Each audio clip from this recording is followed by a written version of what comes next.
Old School Lane Casual Chats is brought to you by oldschoollane.blogspot.com and is associated with Channel Frederator, Manic Expression, The Comic Book Cast, and The Arameta Show.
Hello, everyone. Welcome to a new episode of Casual Chats. I am Patricia, and I'm here with two very special guests. One is a recurring guest that we've had in various other podcasts. So we have Zenith Warrior Princess. So welcome, Zenith. Hi, I'm Zenith Warrior Princess. Long time no talk. Yep. Hashtag Bun Squad. And we also have another special guest. So please introduce yourself. Hi there, my name is Filip Kanzurovski. I'm the person who edits Zen's videos. Otherwise, I'm also on YouTube, but I have a very large subscriber base of 123 subscribers. So yeah, obviously I'm not that popular, but I met Zen. I'm editing her videos now, and yeah, that's basically what I do. Okay, well, thank you for coming on by. So today we're going to be doing a podcast dedicated to Studio Ghibli.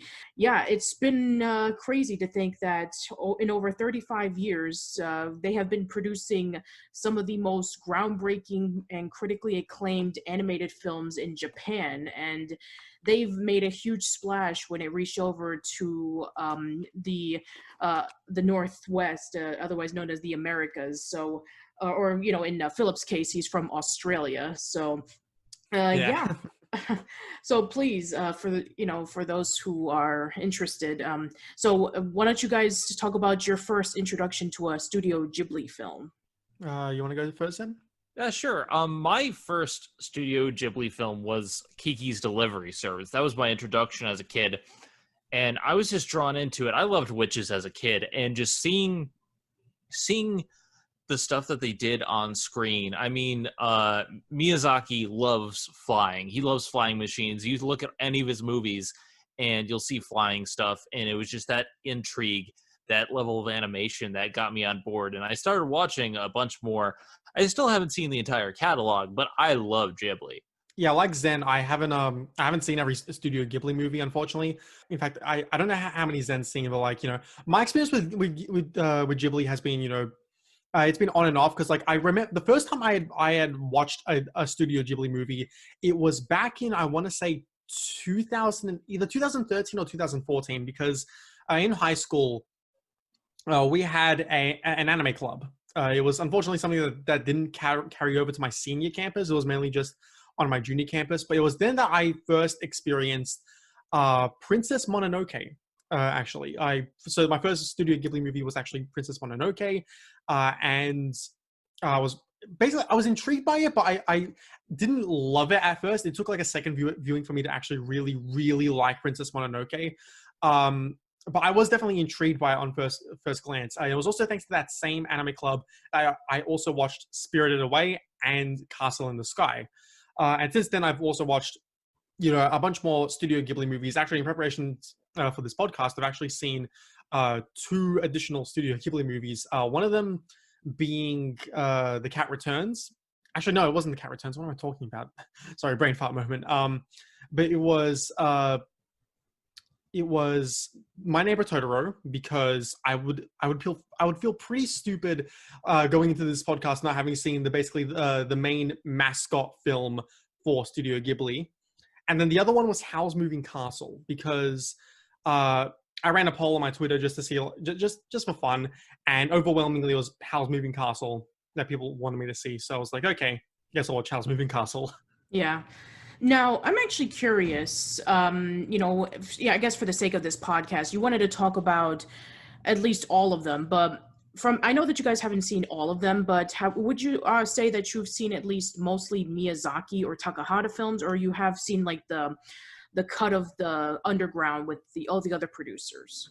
Yeah, but I've mainly seen Miyazaki films. Actually, for the longest time, my main focus of interest was the Miyazaki films. It hasn't been until I want to say like the past year or two that I've taken an interest in the films from the other directors from Studio Ghibli, because for the longest time it was mainly Miyazaki's films, because Miyazaki is often held up as one of the greatest anime directors of all time. Right. So because of that, I was because of that I wanted to mainly see his content or his films, I should say. But then later on I was like, okay, it's not just Studio Ghibli is not just Miyazaki. A lot of people like to say it's Miyazaki's company, yeah, but it is home to a lot of other directors that I should probably give the other films a shot as well. So I have given some of the other films a shot, like Only Yesterday and When Marnie Was There, just to think off the top of my head. Yeah, so as for me, I guess very similar to Zenith, the very first Studio Ghibli film that I saw was, in fact, Kiki's Delivery Service. I remember that it was around the mid-90s that there was a release of it on VHS. I think it was from Buena Vista Home Video, which did that. And I remember, I saw that.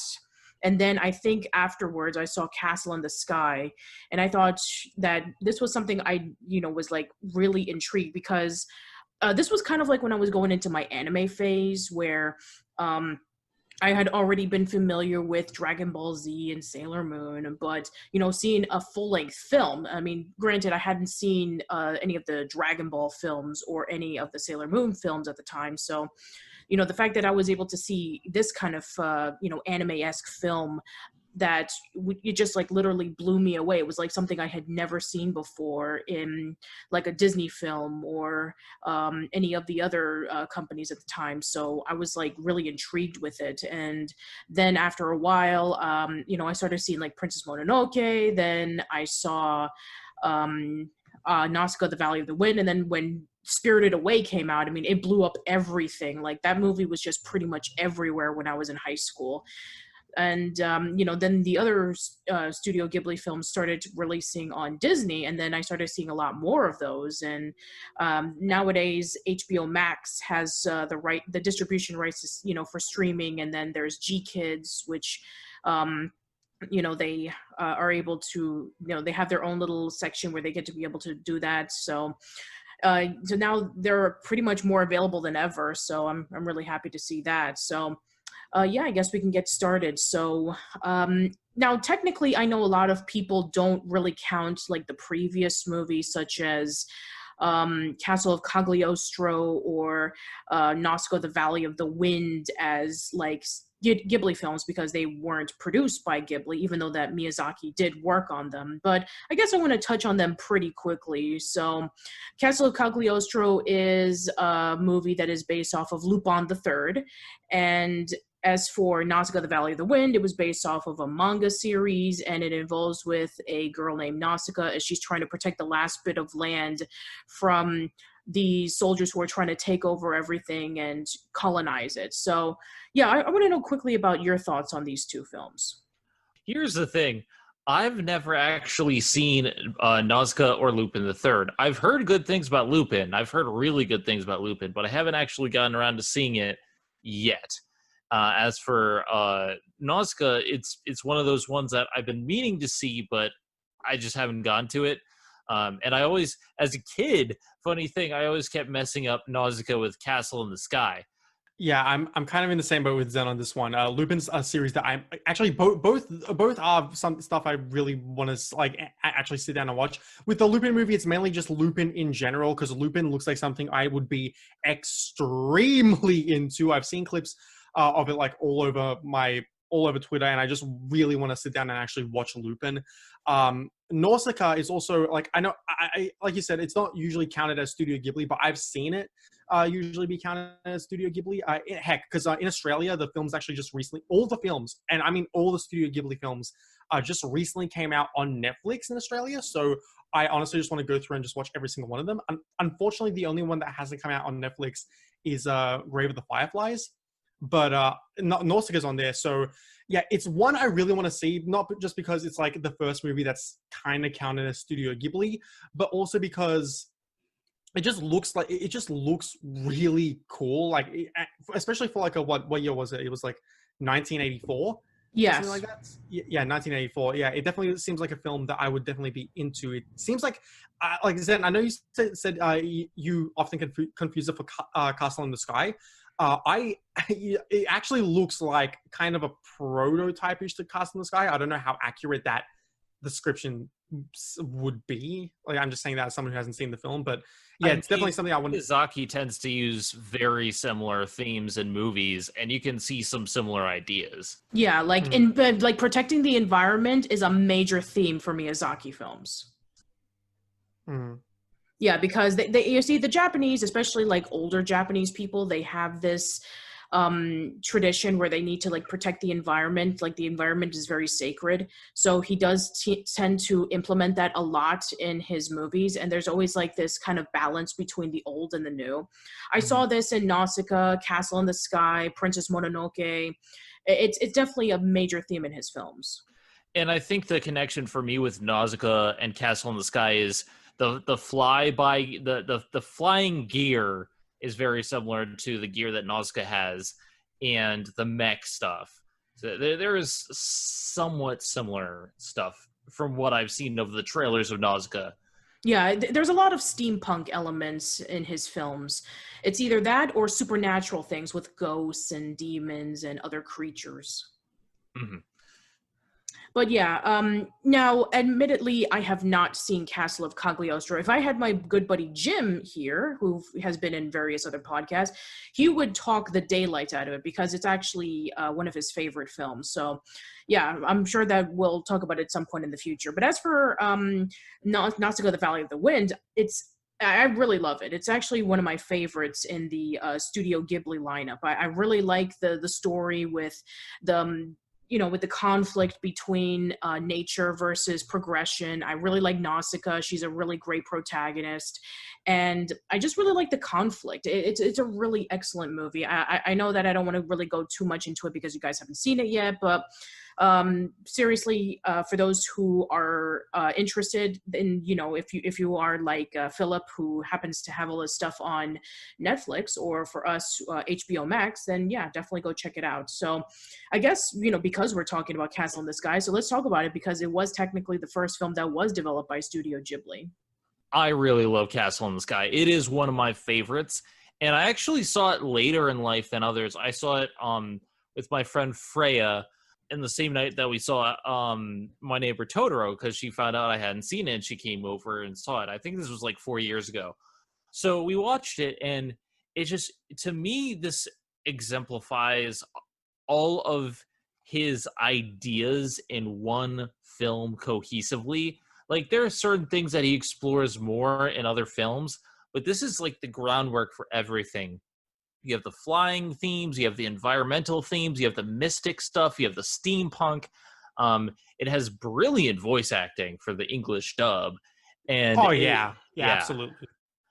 and overall, it's just it's a mesmerizing film to me. It is breathtaking, and a lot of Ghibli films are like that. But to me, this really exemplifies. If you want to start watching a Ghibli film, this exemplifies to me what a Ghibli film is. Yeah, I would say that this is a great place to start because I feel the same way. It is one of my favorites. It was the second film that I saw next to Kiki, which we'll talk about in just a moment. I really like the story. I like both of the characters. They have such a great relationship together. I also like very similar to Nausicaa, there's like this bit of a conflict that's going on. Instead of like conquering the environment, it's about this magic crystal. And, there's, a castle that's up in the sky, hence the term.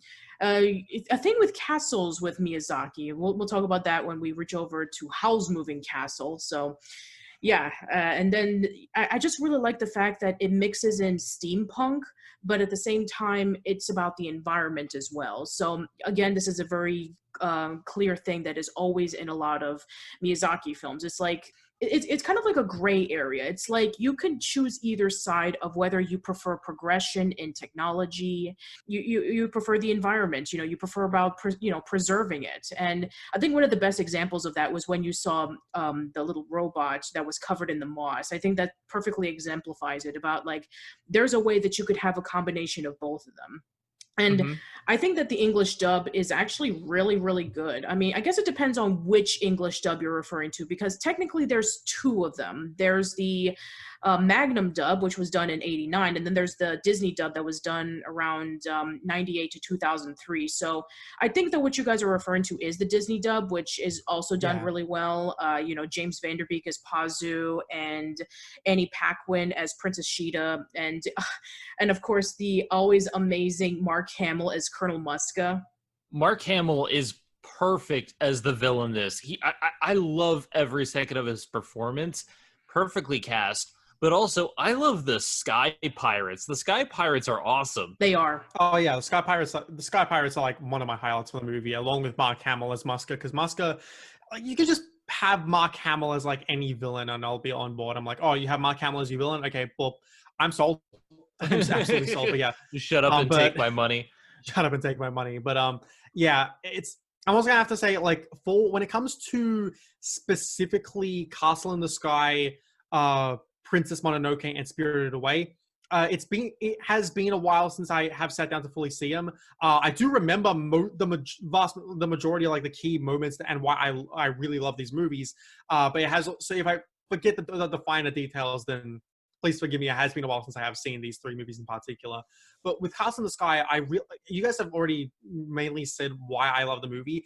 It features a Miyazaki film, like specifically a Miyazaki film, like at its simplest, but it is so damn effective. It basically has all of the key elements that would come to define Hayao Miyazaki in basically a single film. And while it's not his best film, I definitely love it because it's the film that, like you guys have said, encapsulates a lot of the ideas that he, would go on to like further expand in individual movies. So yeah, I love this one. And the characters are, I love our two, even though like our two the two leads in the film are like not like they're not the most original characters. Like they're pretty like by the books in terms of like their like in terms of their roles, but they're just so lovable and like fun to actually like what's the word I'm looking for? They're fun to like. I'm not explore. What's the follow? I don't know why it took me so long to actually come up with the word follow. I apologize. But yeah, it's in general the characters, and like you guys have said, the pirates, and Muska. I really, really love this movie. Yeah, it's fantastic, and it's actually again, if it's actually really hard to choose like which one would be like a great first choice, but yeah, I mean, like if you want to see where Studio Ghibli literally first got started, then go check out Castle in the Sky. So yeah, let's talk about the very first Takahata film. And going into Studio Ghibli, it was founded by three people. So there's Miyazaki, then there's Isao Takahata, and Toshio Suzuki. So as of right now, Miyazaki has done 10 films. Takahata has done 5, and Toshio really he hasn't done any films, but he's like majoring the production and all that kind of stuff. So But yeah, I mean, when you're talking about when you're talking about a Studio Ghibli film, you're gonna mostly talk about Miyazaki because he's been a lot in the producing and the directing and the writing. But Takahata is also a major key, and there's a huge difference between a Miyazaki film and a Takahata film. Like, I would say that Takahata is his style is very diverse. Like, it can cover like a whole bunch of things. It can cover from either slice of life to mythical legends, and it can go into something like really somber and depressing. So yeah, so Grave of the Fireflies. Children dying for 2 hours. Yeah. So apparently, from what I understand, it was actually based off of an autobiography by Akiyuki Nosaka, where he went through the trials of World War II alongside with his sisters, who in real life did both die from malnourishment. And, he had to go from like location to location for them to survive. And uh, from what I've heard, yeah, I mean, I think that, his story is, sometimes even more sadder than what happened in the movie. But yeah, I mean, unlike the main character, Akiyuki Sozaka actually passed away just a few years ago in 2015. But you can definitely see that the realism of going through war is just heartbreaking. I mean, I've seen my fair share of, people, animated films of people going through war. I've seen Waltz with Bashir, and I've seen Persepolis, in which, they go through their, stories about war. But, oh man, like, this one is just even more heartbreaking to the fact that, children are actually dying in this. And oof, I mean, where do we start? Well, unfortunately, like, and this, out of all these movies, out of all the movies I haven't seen, this is the one I'm the most ashamed to say I haven't seen. Yeah, I haven't seen Grave of the Fireflies. I know the key parts about it. Like, I already know what the plot is about. Unfortunately, I just haven't sat down to watch the film in its entirety. And I'm going to be honest, I've kind of been putting it off primarily because I don't want to bawl my eyes out for 2 hours. Sure. But it is one I definitely do really want to see. I know what happens. It's just, I really need to sit down and actually watch it. I would suggest that don't do anything. Like, just at least dedicate like an hour and some change into this, because I mean, it just literally rips you apart. Like, it is, I mean, the movie literally starts with him dying. And, then he like flashbacks to his life where, he and his sister have to leave because, they, their house is burned down, and then they, go around from place to place, try to see if they can be able to, find some food. They eventually go over to their aunt, but, their aunt is constantly complaining that, she's, she has to feed these children, and, that there's little food left after the war. And so they decide to leave her, and then they just slowly try to survive.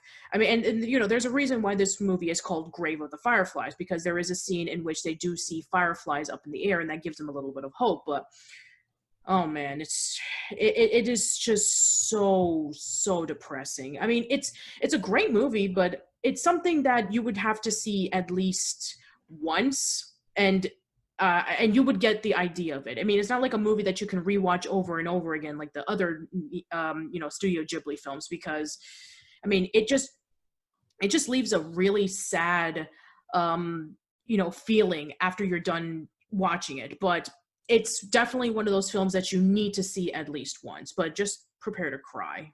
I'll just let you know that. It's one that like hits. It's one where you like kind of get like what's happening on your first viewing, but it's also one that you don't want to watch again. Like, depending on who you are, you may not want to watch again. It's one that I potentially see myself maybe going back to in the future, but like, it's definitely one I at least want to watch one time so I can fully appreciate like just how good of a movie it is. Because even without having seen it, I am like fully confident that it is a really, really good movie. It's, it's, again, out of all the Ghibli movies I haven't seen, it's definitely the one that I really need to see. I don't know why, but literally every other Studio Ghibli movie has been put onto Netflix for me, for us, or I should say us in Australia, except for Grave of the Fireflies. So that's the only one where I'm going to have to go out of my way and like find an external source to actually watch it. When it comes to me, I I haven't seen Grave of the Fireflies. I didn't actually I just I hear good things from everyone about it, but everyone says get ready to bawl your eyes out. And it's one of those things that it's just not top of my to-do list. Also, when it comes to like the amount of movies that I've been able to watch in recent years, like Grave of the Fireflies hasn't been one of them. So I mean, I definitely need to, because I hear it's like one of the best movies ever, but I haven't gotten around to seeing it. As far as anime movies go, I definitely hear like in terms, when people talk about best anime movies of all time, Grave of the Fireflies I often see up there. It's probably out of all the Ghibli movies, it's probably the only Ghibli movie that I've seen. Grave of the Fireflies and Princess Mononoke. Those two films are the only movies that I've ever really seen people put above Spirited Away, because usually people say Spirited Away is like the greatest anime movie ever. And Grave of the Fireflies and Princess Mononoke are the only real Studio Ghibli movies that I ever see I ever see people like say in opposition, actually, no, this movie is the best Ghibli movie, and Grave of the Fireflies is one of them. And that definitely makes me want to like give it a proper watch, because I know I'm gonna bawl my eyes out, absolutely, but it's one that I definitely need to see. Yeah, for sure. I mean, I definitely say it's definitely one of the most risk-taking. Like, how many movies do you know of for, a child audience that is about war? I mean, here's the thing. Persepolis and Waltz with Bashir are more for adults, because they tackle in, one is an autobiography about a child who goes through the Pakistani war during the 70s, and the other one is about a former soldier, and he's going through PTSD and amnesia, and he's trying to recollect on his memory. So yeah, that's more leaning towards like adults. And Grave of the Fireflies is definitely like leaning more towards children, even though that it is very depressing. So you know what? Kudos to Takahata for biting the bullet on that one. Mm-hmm. I mean, I gotta give kudos, because Ghibli doesn't usually talk down. Like, they make films that are capable of resonating with both children and adults and families, but they don't shy away from really tough subject matter. Oh, absolutely not. I mean, there's a reason why they are called the Disney of Japan. Let's go into a more happier movie, shall we? So, My Neighbor Totoro. And I remember, now here's the thing. I saw this movie like way later. I must have been like, I don't know, 25 when I saw this movie. And I've heard people like talk about it as like, this is the movie that, defined Studio Ghibli. I mean, this is where Totoro comes from. I mean, he's like the mascot. So I decided, okay, I'm going to watch it because, it's a very crucial Miyazaki film. I just find it to be okay. I mean, I know a lot of people really love this movie, but I mean, I like it okay. I mean, it's about these two sisters, and they go over to the countryside, and they live with their father because their mother is sick in the hospital. And so there's a lot of, pretty scenes with, nature and trees, and there's all these little cute mystical creatures. And then you have Totoro, who's like this giant cat bear thing. And that's fine. I mean, it's definitely a little bit more slower paced than the other films, but and here's the thing. I like this movie for moments. Like, as for a whole film, it's very slow paced, which is fine, because I know that Miyazaki does a lot of slow paced moments because he wants to let the audience breathe and take in the atmosphere. There's a term for it that he calls it, which is ma, and I appreciate that. But I don't know. I mean, I don't see it as like the masterpiece that everybody says it is. I mean, what do you guys think? I personally saw this later in life, and I think it would have resonated more with me if I were younger. But the thing is, the thing I like about it, and I don't think it's perfect, I don't think it's the greatest film ever, but I love the sense of family, because it's to me, it's one of the best slice of life anime that I've seen, and I'm not really into slice of life, but this film is all about family values, family like togetherness, and there are some really good things about it. I don't really know why Totoro is there. I mean, they showcase the spirits and they showcase that, and that's part of Japanese culture, but it kind of takes a backseat to the message of family. And so overall, I think this is pretty good. I don't think it's as good as say like Castle in the Sky or some of the previous films, but it's a nice, relaxing watch. It's very hard to not be relaxed watching My Neighbor Totoro, and I'll give it that. I love the slice of life genre. I mean, whether it be movies or TV shows or whatever, I love it. I love, coming of age stories about, teenagers or adults who are going through everyday situations that are relatable. I love the genre. And, Studio Ghibli has done their fair share of slice of life. You could argue Kiki's Delivery Service is a slice of life animated film, even though it's about a witch.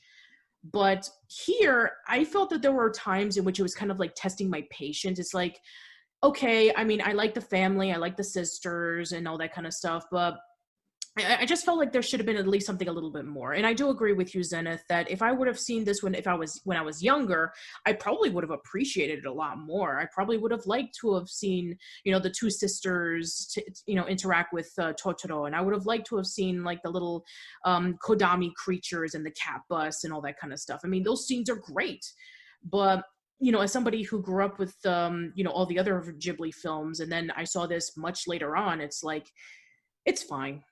That's all I have to say about it. It's just fine. What do you think, Phil?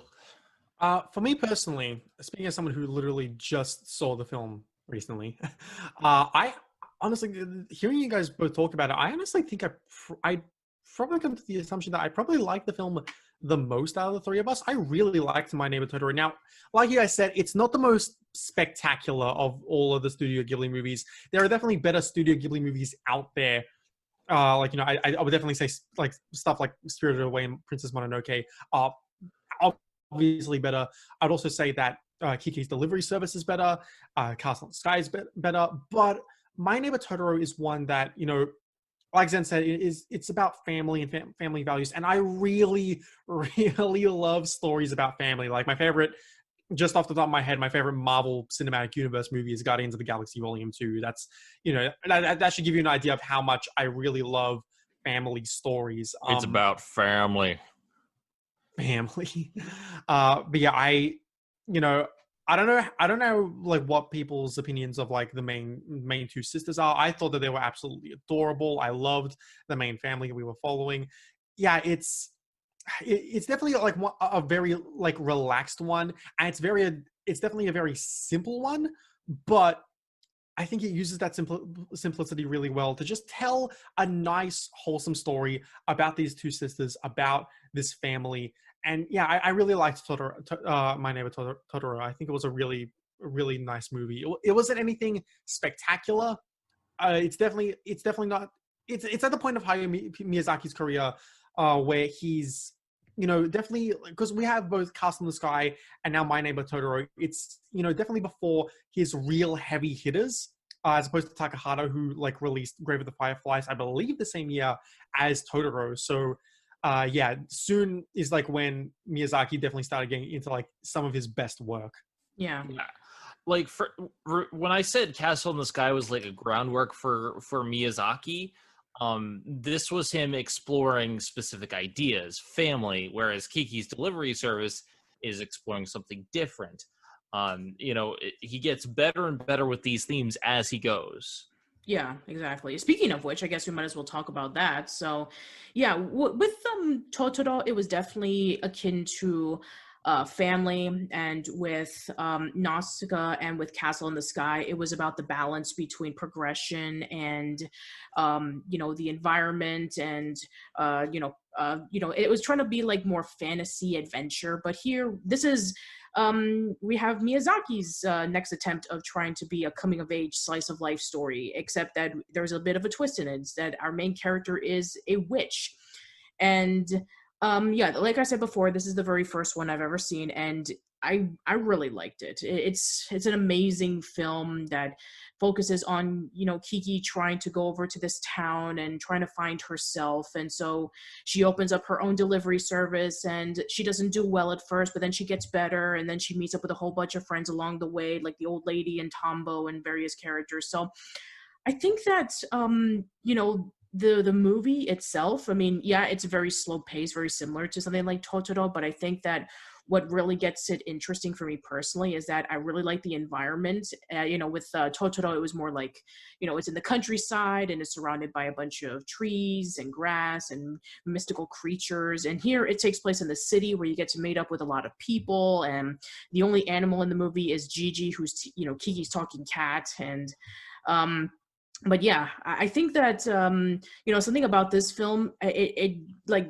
it appeals to me just slightly more than Totoro, where I feel more relatable with Kiki, and I actually do like her adventures where she's trying to help people out and she's trying to find herself. I think that's one of I think that's what the theme of this film is. It's about finding yourself, finding out who you are in this huge, massive world, and I think that that's really important.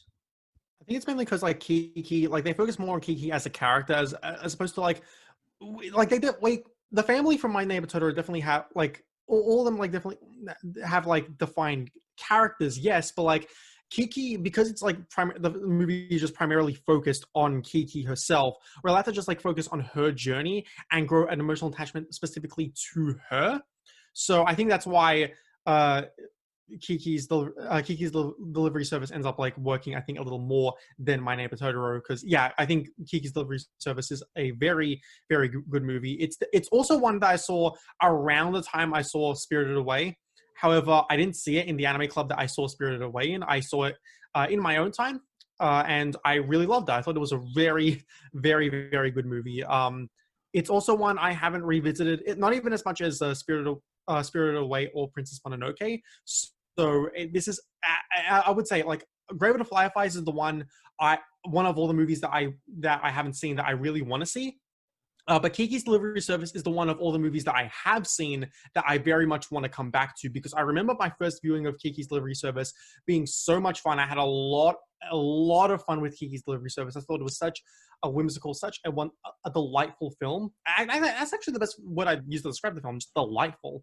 And it's one I want to come back to definitely, because it's been a while since I've seen it. Because like Mononoke and Spirited Away, I have seen. I'd say the last time I've seen them was definitely like 2017-ish, which is still like that was 3 years ago, but like it's still recent enough. Whereas Kiki's Delivery Service I haven't seen, I think, since 2014. So yeah, it's definitely one I definitely want to come back to, because I really had a fun time watching it for the first time.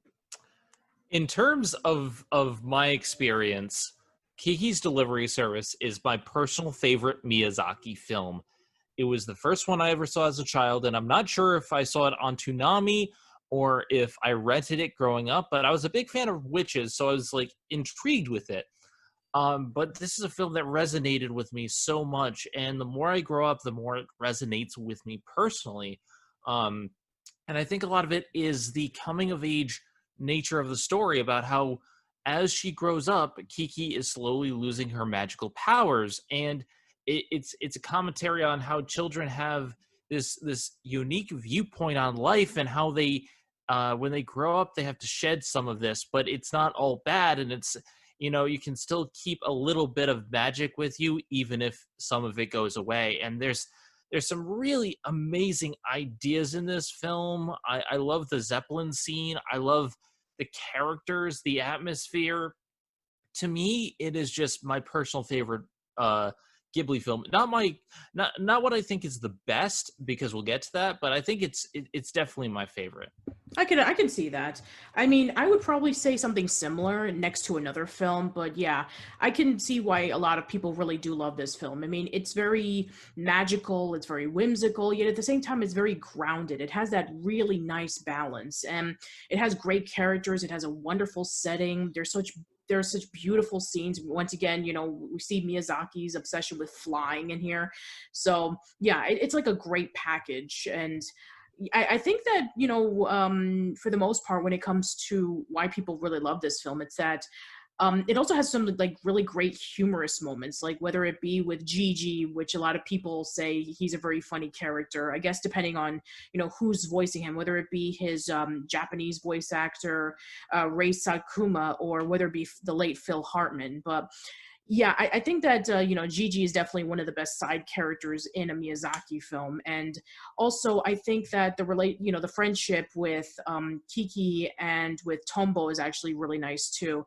Yeah, I guess when it comes to friendships between like two different characters, it's kind of like akin to what we saw just a minute ago with Castle in the Sky, with the relationship between Pazu and with Princess Shida. So yeah, I think that the friendship, the atmosphere, the setting, and all of that stuff, it culminates into a fantastic film for sure. Hmm. So yeah, we go over to another Takahata film where he's going back into the slice of life genre with Only Yesterday. So I'm gonna have to tell you this: I've never seen this film, although I have read the description and I really want to see it. I haven't seen this one either, and you're going to be hearing this for like the next few, but I don't even know what Only Yesterday is about. So Okay, so from what I have in this description, it's about a 27-year-old girl who has lived in Tokyo all her life, and so she decides to go over to the countryside, and so she decides to, do something different than what she's used to, and yeah, it's your typical slice of life story, which apparently was like really popular when the movie came out in Japan. It really resonated with a lot of older women because it was based off of a girl who was 27 years old and she was not married, and she had wants to do something different in her life, and so she decides to go over to the countryside where she grew up as a child, and it's a lot about reuniting with old friends and family and about nostalgic memories. And I think that and it sounds like something I really want to see, and it's actually interesting because this film didn't get an English dub until 2016. Like what? wow. Yeah. Daisy Ridley plays Tayako, like the main character Yeah. of the film. Yeah, she's yes, like yes, that kind of shocked me the first time I saw the film. I was like, wow, when was this dubbed? Yeah, exactly. So on that, I actually have seen the film a grand total of once back in 2018. Great, that's more than Zenith and I. Yeah, so my experience with the film is I was watching Jello Apocalypse's every Studio Ghibli movie in 10 words or less. I watched his video, and he gave, out of all that, in the entire video, he was mainly giving like all the films like 8s and 9s, some 7s. The 2 10s he gave were obviously like Princess Mononoke and Spirited Away, to the surprise of no one. I think he only gave like 3 negative scores, which was like Tales from Earthsea, some other one I can't remember off the top of my head. Oh yeah, it was When Marnie Was There. And then he gave Only Yesterday a 2 out of 10. And I was like, a 2 out of 10? Wow. 2 out of 10. And I was like, that's weird. I was like, I hear good things about Only Yesterday. Okay, let me go watch the film for myself and judge for myself. And watching the film for myself, I can see where he's coming from. I will say, I don't think it's a 2 out of 10 by any stretch of the imagination. I was like, no. It is not a 2 out of 10. Absolutely not. Because I do think the film is successful in its condemnation of certain aspects of Japanese society. Unfortunately, unlike other films from Takahata that I can tell, whether it be Grave of the Fireflies or Pompoko, unlike other Isao Takahata films, and again, okay, I haven't seen Pompoko or Grave of the Fireflies, so I can't exactly judge on whether they have this aspect, but I'm gonna go out on a limb and say they don't. Only Yesterday's kind of really boring. Like, I'll say this, if you found My Neighbor Totoro to be a boring movie, strap yourself in, because this is 118 hours of them staring at a pineapple. 118 hours? Wow, that is... Oh, shit. Oh, I'm an idiot. 118 minutes. That is the longest movie ever. Yeah, oh no. It feels like you're sitting here for 118 hours with how much they focus on the goddamn pineapple. It's definitely I think it's one that like they drone on with certain scenes for so long. Like they have idle car chat, like just in between certain parts that like doesn't look. I get what Takahata was going with the film. He wanted to put this like condemnation of of certain aspects of Japanese society and just say kind of like, hey, yeah, life sucks. And look, he succeeded. Unfortunately, though, I can see where Jello was kind of coming from, like watching that video where he was like, it was a very boring movie. Because yeah, they do drone on with certain scenes for too long. I want to give it a second chance because I've heard like a bunch of stuff about that behind the scenes, and a lot of people come to the defense of Only Yesterday and say, actually, no, here's what the film was trying to go for. Here's why certain scenes came out the way they did. So it's one that I definitely want to give another chance because I think my perception was kind of like, like I already had like Jello's video in my mind going into the movie.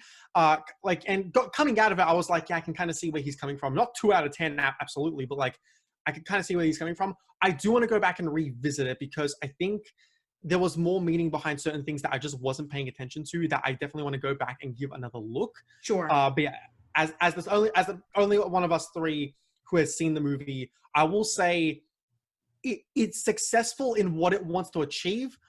But from my first experience watching the movie, I felt like it could have succeeded at those things while also condensing the runtime to about like an hour and a half and not a 2-hour movie. Okay. Well, I can understand why some people might find a film like this boring, because here's the thing. Now, as somebody who has defended the slice of life genre, I understand that it's not like your typical genre where it has a lot of action and adventure and all that kind of stuff. I get it, that it's about everyday life. And because you yourself are experiencing everyday life, seeing a person, according to some people, seeing them go through their everyday life is boring. It's like, oh, I already go through this. Why would I want to see somebody else go through this for an hour and 30 minutes? I get that.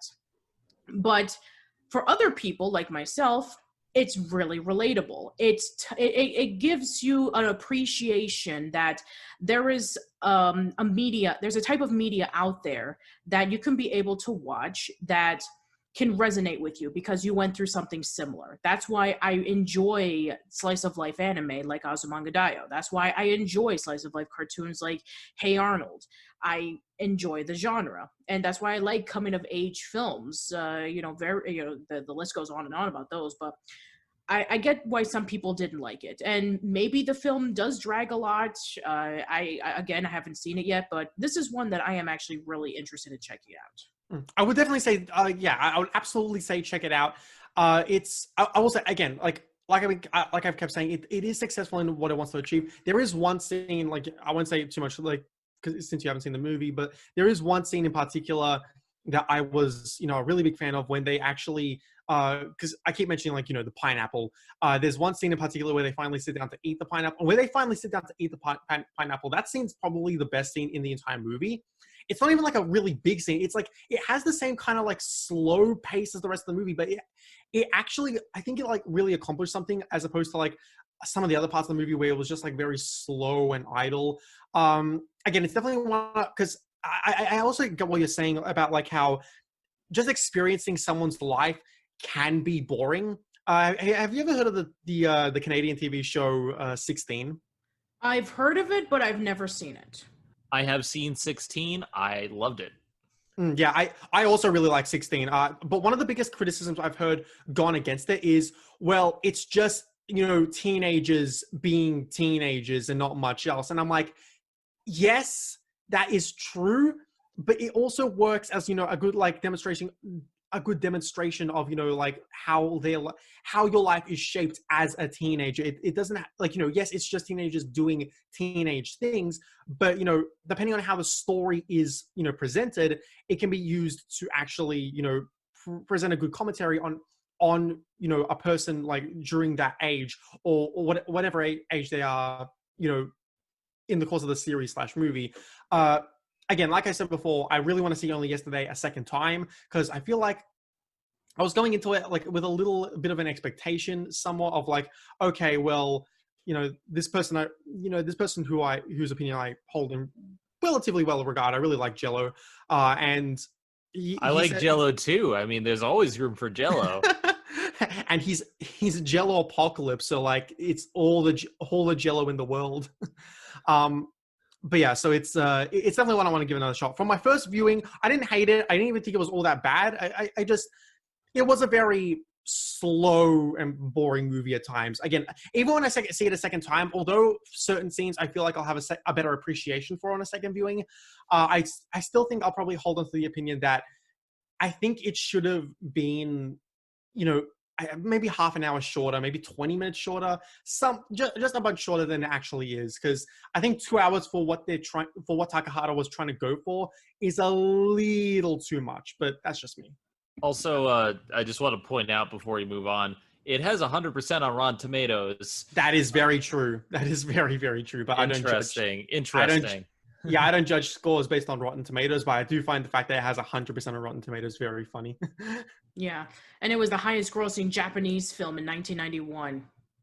Mm. Like, what was playing in 1991 in Japan? I don't know, but apparently it was really popular. As mentioned before, it really resonated with older women in Japan. With that being said, I haven't seen the next 3 films on this list. I have seen one. Yeah, Porco Rosso, Ocean Waves, and Pompoko. I haven't seen. Actually, I was gonna. I really want. What's that? Well, Ocean Waves technically is a TV film, so I don't think either of us have seen it. I mean, I don't know if it. I'm gonna check to see if it was even aired on like DVD or something, because the list I'm going by is Porco Rosso, Pompoko, and Whisper of the Heart. I have not seen any. Okay, yeah, so I haven't seen Whisper of the Heart either. I haven't seen Whisper of the Heart, but I have seen Porco Rosso though. So yeah, I saw Porco Rosso back around 2009, and this was around the time in which I first saw it when I rented it on Netflix, and I rented it on the DVD. Remember when we used to rent Netflix movies on DVD? Yeah. Not me, because we actually didn't get Netflix, I think, until a couple of years ago in Australia. Okay. When I hear so whenever I hear people saying like renting Netflix stuff on DVD, I'm like, you can get Netflix DVDs? What? I watched the entirety of Yu Yu Hakusho on DVD back in the day on Netflix. Yeah. Yeah, heck, I'm someone who actually would, because as a child, we actually did have a Blockbuster near our house. So we would actually, so when people say like, oh, ask your parents, what Blockbuster is, I can actually have the flex of, well, I don't need to ask them because I actually went to Blockbuster when I was a kid. I am the manager. Yeah, so I think this was like, during Netflix's early years when they were, when they were rejected by Blockbuster, and they're like, okay, we're going to do our own stuff and we're going to put you out of business later on. So, yeah, so I did get, so this is what like one of the many things on Netflix that I was able to get on DVD. And, okay, so here's the thing. So so with Porco Rosso, it's definitely a little bit different than the other, Miyazaki films, because this is one of his films. And it's about a pig, and it's about a man who was a World War I fighter ace. He is a pig, and you get to see him go through various things. He flies around in a plane. He meets up with all of his old friends, consisting of of a singer named Gina. He interacts with this American pilot by the name of Curtis, who challenges him to a bet, and then various events happen, like he meets up with an old mechanic that he used to know named Piccolo, but he's too old, and so his granddaughter decides to help him out fix the plane so that he can be able to challenge Curtis. And then there's like this old backstory about how he and Gina used to go out with each other, and then there's the backstory about how he was a man, but then he flew up into the sky, and then he did something that involved with his plane crashing, and then when he survived, he woke up and then he turned into a pig.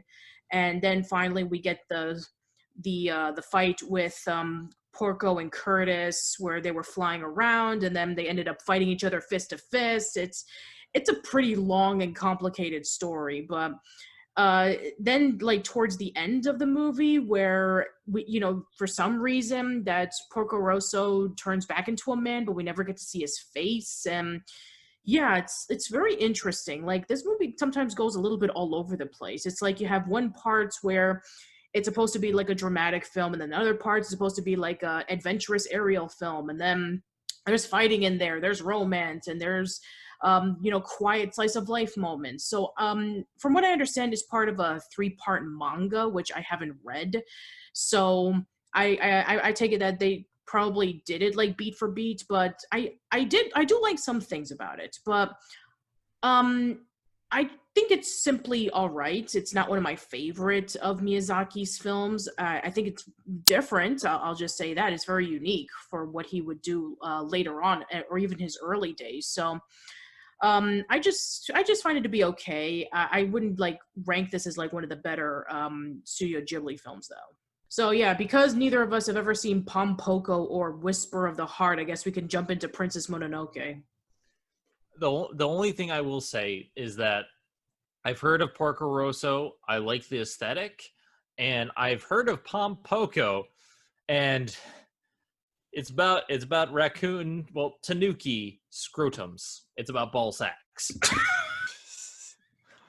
I remember when I saw the AMV Hell music video about the whole I Got Big Balls thing, and they featured the scene from Poko.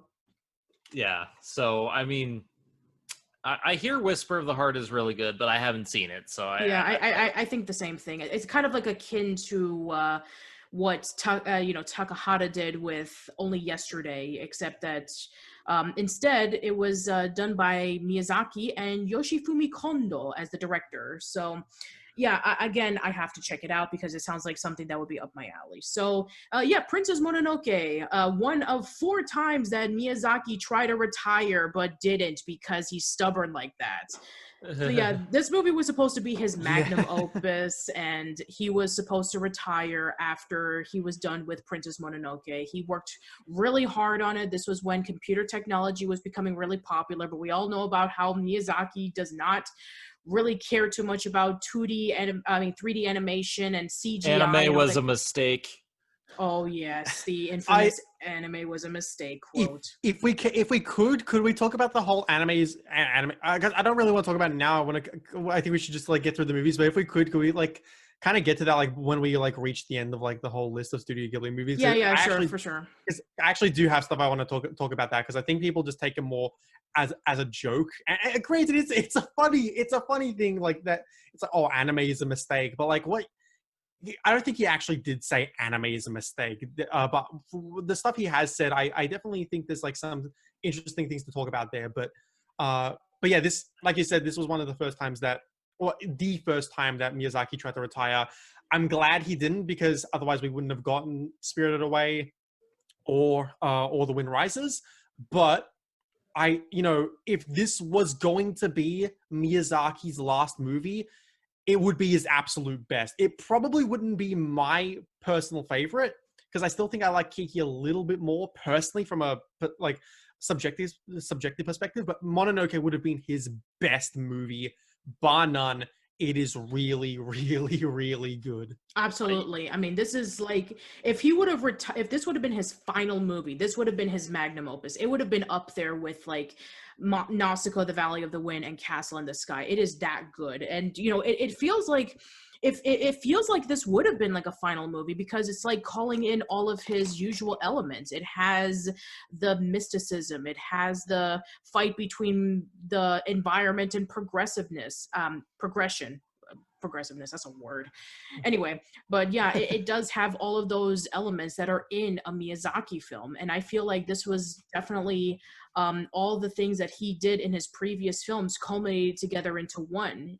All the things that he did with Nausicaa and Castle in the Sky, it was basically like he perfected the craft. And for me personally, like, this film is special. I think this is his magnum opus personally. I think this is the best film he made. And I watched this actually for a class in school. There was a project, and I decided to do it on anime because I was allowed to. And this was where I watched Princess Mononoke for the first time, and it blew me away. And it still resonates to this day. It is one of these films that, like, it has everything.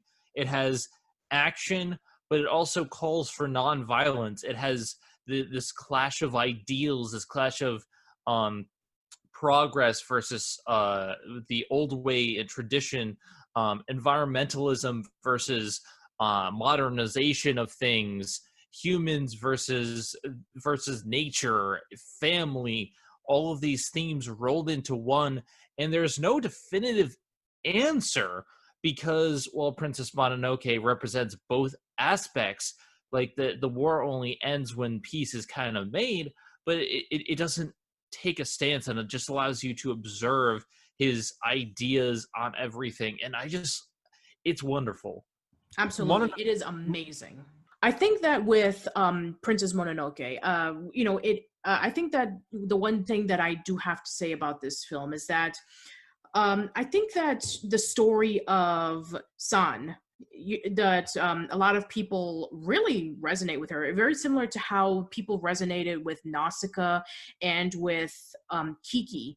They say that San is one of the best protagonists in a Miyazaki film, which I guess we need to mention about how well that Miyazaki writes female characters, because that's something that a lot of people seem to overlook, is that, some of the best films in, this category are female characters. And I just find that to be so interesting. It's like, how films, whenever they do like animated films based off of a female character, it's always the princess, and it's always, I'm going through this and stuff like that. I mean, this came out in the 90s, so it was like during the Disney Renaissance, where, it's about the princess who wanted more, or one of the characters was a princess. But here, it is a princess movie, but this is a princess movie that is like a it kicks ass, it takes names, it does all these things that, like, honestly, I'm surprised they went there. Like the blood and like just the way they do certain things, it's just like they went there and it's stuck. And I think it's a powerful movie for it. I just really love Mononoke as a character, like just her character design, like the key like visual that like everyone always thinks of when they think of Mononoke, of like the I forget what animal she was biting down into, but like just the blood dripping down from her mouth, and like just she's a really cool character. And like, yeah, I definitely like what she represents for the movie. I think I just really like Mononoke. Yeah, and very similar to Nausicaa, it's very hard to choose like a side, because it's like you have the side of taking care of the environment. In this case, it's the forest and the wolves. And you have the other side where it's people who have this massive village and they need more land so that they can be able to grow and they can be able to modernize.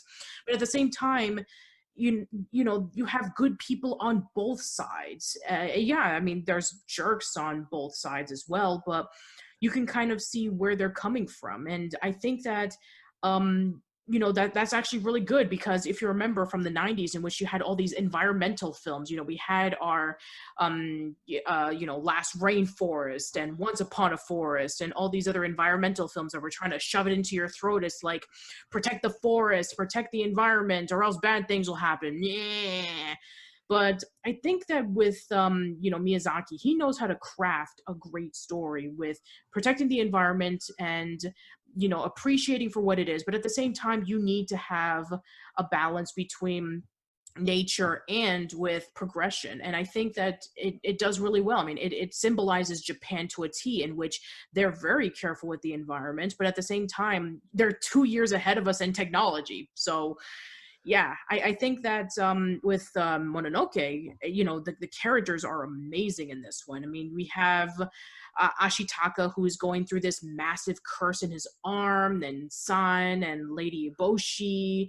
And I mean, all the characters in this are just fantastic. And I really love the spirits in this. Once again, we have Kodama in here and various other wolf spirits and all these kind of things. And I think it's just amazing. And I just find it really sad that this film didn't do very well when it came into North America, because of the guy of Miramax and Harvey Weinstein. He wanted to like literally cut the film, and then Miyazaki sent him a samurai sword saying no cuts. Oh, that's rich. Yeah, it's priceless. Now, I haven't seen the next film, My Neighbors the Yamadas. I haven't seen it either. Me neither. Yeah, me neither. I mean, I guess I'm noticing a pattern here. We haven't seen a lot of Takahata films, have we? No. Yeah, unfortunately, because I've heard like some good things from both both Grave of the Fireflies and also Jello Apocalypse really did give a good score to Pompoko, so I really want to see Pompoko. It's a lot of these Balls, 9 out of 10. Yeah, a lot of the films I haven't seen, I can only like speak from sources I've actually seen, which one of them I don't want to name, but the other ones, of course, like I've said, is Jello Apocalypse, and Jello Apocalypse is someone whose word I trust most of the time. So, but yeah, otherwise, the ones I have seen, like I mean, my neighbors the Yamadas, like all I know about it is that it's based off like a random like newspaper comic, and that's about it. And it has the same animation style too. It looks like it's a newspaper comic that's been drawn, which is something completely different than your typical Studio Ghibli film, in which like they have really beautiful, colorful, detailed 2D animation. So that's something to definitely check out for sure. I think I think a lot of it for me is that as a kid, I was seeking out Miyazaki films because they came, the director made films that I liked, and I didn't realize there was a Ghibli. I knew, like I said before, it's like I knew of Ghibli, but I was like, what's all these other movies? Isao Takahata, yeah, exactly. Like, it's not like Pixar, in which like, oh, you have a John Lasseter movie, but then oh, you have Pete Docter, oh, you have Brad Bird, oh, you have all these other people. It's like Miyazaki like and then everyone else. Yeah, and that's a problem. And here's the thing: like, I could understand for the North Americans and for the other other countries like yourselves. It's like, here's the thing: like outside of Japan, like every other country, it's like when we hear Studio Ghibli, we know of Miyazaki. We don't know of everybody else. I mean, we do maybe know like, oh, one of two of them. It's like, oh, I know about Grave of the Fireflies. Oh, Whisper of the Heart and all that kind of stuff, but. Yeah, it's like, I think Miyazaki films were definitely a lot more marketed, and I guess because of various reasons, maybe because they were huge, big, hits in the box office in Japan, and it's like, hey, let's distribute it over to all these, companies, like whether it be, Buena Vista or Miramax, and I guess when John Lasseter decided to head the Disney studio in 2006, and he and Miyazaki were really, really close friends, and that's when the DVD divisions of Disney started coming along, and I think a lot more people knew of Miyazaki films partly because of the Disney buyout around the 2000s. So, and all the other movies slowly started coming out. I mean, we just mentioned before, only yesterday. 2016. Yeah, it's like when Marnie was there only came out a year after The Wind Rises, and I didn't even know of its existence till like 2 years ago. Yeah, exactly. So, yeah. One thing I will say to that fact though is that I think like a lot of the Miyazaki films were marketed in a specific way, because while they are traditionally like they're very Japanese, they are marketable. And the thing about Spirited Away is it reminds me a lot of The Never-Ending Story. Sure. But set in Japan. And it works. The thing is, Japanese culture can feel alien to people, and this is the film that brings it there. Like, this girl gets transported into a world where there are spirits, and there's lots of strange stuff. Not all of it gets explained. There's a dragon riding sequence at the end. Never-ending story, but it's just a fantastic film. I love it. I love how weird it is. I love how alien it is. I don't think it's his best work. But here's the thing. I love Spirited Away. I mean, it's one of my favorite movies of all time. I remember when I first saw it, I fell in love with it. But you're right. It's not one of my favorite Studio Ghibli films either. And it's hard to say because most of them have been really, really good and they all have their own merits. But I think that I like to think of it as like, I'd like to think that Spirited Away is like the Final Fantasy VII or the Ocarina of Time of Studio Ghibli films. It's like, it's the first one that most people have seen because when it came out in 2001, it was at the right time in which when, the movie had won the Academy Awards for Best Animated Feature, which is still the only movie that is outside of America to do so. So yeah, I mean, it's kind of like the equivalent of, how Parasite was the first movie that was not done in America to win a Best Picture, so it's kind of like the equivalent of that. And also, it's still to this day the highest grossing movie in Japan. Crazy, I know. And Yeah, it's and here in America, it's the second highest grossing Japanese animated film, and it stayed that way for 15 years until Your Name came out. which I hear is really good. I want to see it so badly. I hear really good things about it. Here's the thing with me with Your Name. It's something I've kept putting off. I had the perfect opportunity to see it because the thing is, I've actually seen Your Name's like the successor to Your Name. A Silent Voice.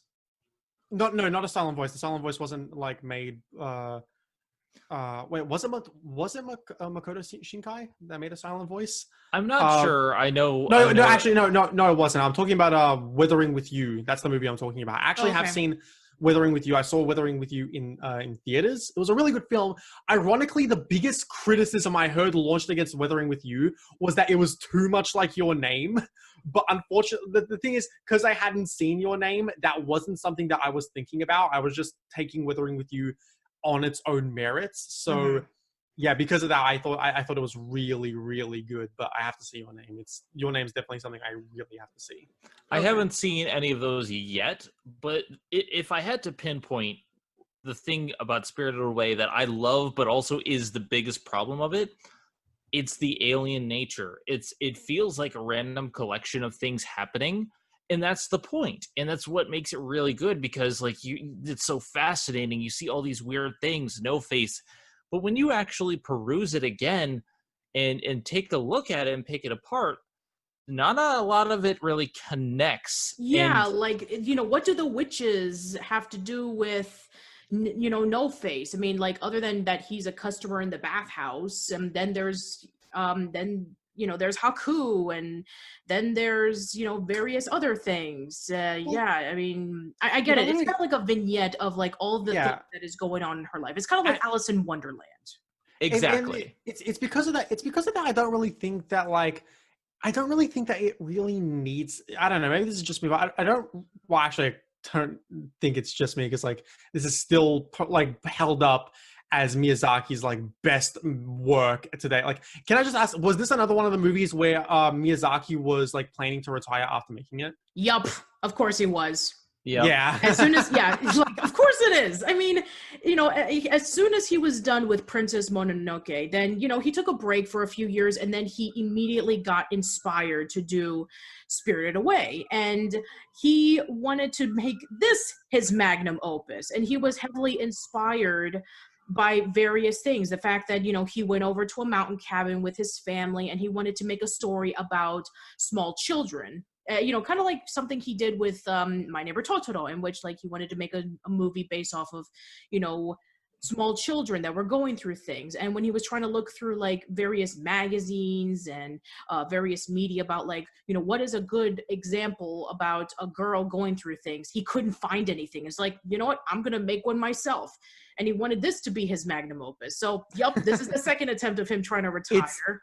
It's funny because every time he tries to retire, every time he's tried to retire, it's led to some of his best work. At least to me, because I'm gonna be honest. While I don't know if I'd say if it's my favorite, it's something I really have to like consider. I'd say to pinpoint my favorite, it's when I'm gonna like go through all the movies, because I really do, now that every single one of them is on Netflix, aside from unfortunately Grave of the Fireflies, I do want to go through and watch every single one of them in chronological order, or like release order, I should say.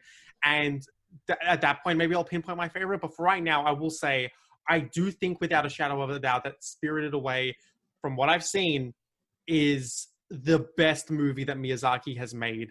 I love Spirited Away so much. And like even the things that don't really connect, I don't think necessarily needed to connect, if I'm going to be completely honest. Because again, it has that Alice in Wonderland style feel. And I feel like things loosely connect. I feel like, it leaves you ruminating on like what this exactly means, like what this represents, like from Miyazaki's point of view. And I really love that about Spirited Away. I'm sorry if that sounds like very pretentious. Sorry. No, please go ahead. I'm actually interested in listening to what you have to say about it. Thanks. yeah, it's one of those things where it's like Miyazaki leaves you like ruminating on like what this scene means or what this character means, even if they don't end up coming back. And a lot of things don't end up coming back to like really mean much of things at face value. But you know, when you look into it, like, and you see, like, when you think of like, okay, okay, Miyazaki didn't just leave this character like out to dry for no particular reason. So like, you know, what was the point of including this character? And like, when you think about it like that and you like start looking at the movie more like that, you can definitely see why it's held up as the greatest anime movie of all time, or one of the greatest animated films, period. It's, I don't know, in terms of like the greatest animated movies of all time, it's definitely up there. I don't know if it would be the absolute best one, because there's a lot of films that like are definitely like that are definitely like qualifies for the greatest animated movie of all time. Sure. I mean, I would say, you know, conceptually, like I would say, like, you know, when it comes to like, okay, if this was going to be the movie that he was going to retire with, then absolutely, I would say that this is, you know, even, you know, up there with Princess Mononoke as like his best work, top 3 easily, like no shadow of a doubt. I agree. And here's the thing. I criticize it, but I love Spirited Away. I love it. It's probably I think it's the second best and probably my third favorite. Yeah, it's my third favorite as well. And I only criticize because I have seen him do a little bit better with Princess Mononoke and Kiki, I personally think. But also because, confession time, this is the last Miyazaki film I've ever seen. I haven't seen anything past this point. Oh, really? Damn. Yeah. Okay, well, this ought to be interesting. Yeah, looking past Spirited Away, like, because I have Wikipedia up looking at the other movies. Okay. In terms of other movies I've seen just recently Howl's Moving Castle. Yeah, I've seen the 2, and I've seen Ponyo, I've seen Secret World of Arrietty, I've seen The Wind Rises, and the other ones I have not. Once again, I'm a terrible person that I haven't seen all the other movies that everybody else has done, so shame on me. It's I will eventually review them, schedule them, edit boy. Oh, I will. Zen, you tell me to schedule a lot of things in due time. But in terms of stuff I have seen from this point, I've seen Howl's Moving Castle, Tales from Earthsea, and The Wind Rises. I haven't even seen Ponyo. That's the thing, and I've seen Ponyo in theaters twice. Damn. I've heard things about Ponyo that get weird, and I've heard things about Earthsea that are weird, and yeah, Earthsea. Okay, look. Yeah, we'll get to them definitely. Like I definitely hear a lot of weird things about Ponyo, and I did hear a lot of pretty bad things about Earthsea, only to watch the movie and say, yeah, I agree. Okay, well, Spirited Away is definitely one that I really, really love. Again, maybe my favorite, but I have to go through and see like because it again, like I said, it has been a while since I've seen a bunch of these movies, so it's like I definitely want to go through and like just marathon the entire catalog, just because Miyazaki and Ghibli are really, really good. Absolutely, yeah. So I haven't seen The Cat Returns, so I know, shame on me. So I don't really have anything to say. Well, to be fair, The Cat Returns is not one I usually hear many people talk about to begin with. Same here, yeah. Yeah, and look, Jello kind of lamented that in his video, where he was like, "This is such a cute one, and like no one really talks about it." From what I can tell. If I can just it's basically a spin-off of The Whisper of the Heart, because it features the same cat. Yeah, I recognize the cat from like the same movie. It's like, because from what I understand, it was originally supposed to be like a short, like for like some kind of like event, and then like it got extended to like a short film, and then they were like, oh, we can just turn this into a movie, really, and then they just made it into a full like a full-length movie. So from what I can tell, it's like, it's a really, I think it's, again, I'm pulling from memory here. It's like very, there's like, it's something about a mystery. Like, I can't remember what mystery it is, but it's something revolving around a mystery. I forget the synopsis of it, but it's definitely one that like Jello has convinced me on. So it's another one I really want to see. But I also know like very limited things about it. So, and I definitely want to watch Whisper of the Heart before I watch The Cat Returns. I was going to watch The Cat Returns in preparation for this video, but then I remembered, oh, it's a kind of pseudo like spin-off of like Whisper of the Heart, so I should probably watch that one first. Yeah. So let's talk about Howl's Moving Castle, the movie that was the third attempt of him doing his magnum opus, and then he was going to retire Yep. afterwards. No, he's not. So yeah, No, he he's not. yeah. Yeah. So yeah, so basically, a few years after he did Spirited Away, he decided to come out of retirement, and he was influenced by the book Howl's Moving Castle, written by Diana Wynne Jones, and not only that, but he was heavily influenced by the Iraq War, and he was saying how much he hated the idea of the U.S. and Iraq going up against each other. So he decided to make it very anti-war when doing the production of Howl's Moving Castle. And from what I've heard in interviews, he says that this is his personal favorite movie that he's ever done. Damn. Okay. Yeah. That's Wow. Out of everything he's done, out of Nausicaa, Castle in the Sky, Princess Mononoke, Spirited Away, this is his personal favorite he's ever done. I will say, because having only seen this like a day ago, I will say it's not one that I absolutely adored, but I will say it is one that I wanted to watch immediately after already seeing it. And if I can say that about a movie, I think it is. I think that movie deserves a lot of praise. This was a very, very good. It was such a weird fever dream. I'll say that much. It kind of is. I mean, essentially you have this girl named Sophie who's very tight and old-fashioned, and she runs this hat shop, and she basically is cursed by this witch to appear as an old woman because she acts like an old woman in front of everybody, and so she has to find the witch so that she can be able to turn herself back. But then that story kind of gets sidelined a little bit when it turns out that she needs to meet up with this wizard named Howl who has a moving castle, and that maybe he can help her turn back into a young person. But then after a while, then she becomes like his maid to help clean up and things. And How's kind of like a combination of being really busy with helping with the war and kind of like lazy and inconspicuous and various other things. So yeah, I mean, this movie is all over the place. It's kind of like mixture with war and fantasy and all that kind of stuff. It feels kind of akin to something like Nausicaa or with Castle in the Sky, which again, I guess culminating all the things that he was known to do previously and put it into one, just like what he did with Mononoke and with Spirited Away. I will So say this. I will say this one out of the four movies that like that what he was going to make, it was a retirement movie. Princess Mononoke, Spirited Away, Howl's Moving Castle, and then The Wind Rises. This one feels the least like he was trying to like have this be a send off. Not that it doesn't feel like that in a lot of places, but like it felt the least like it.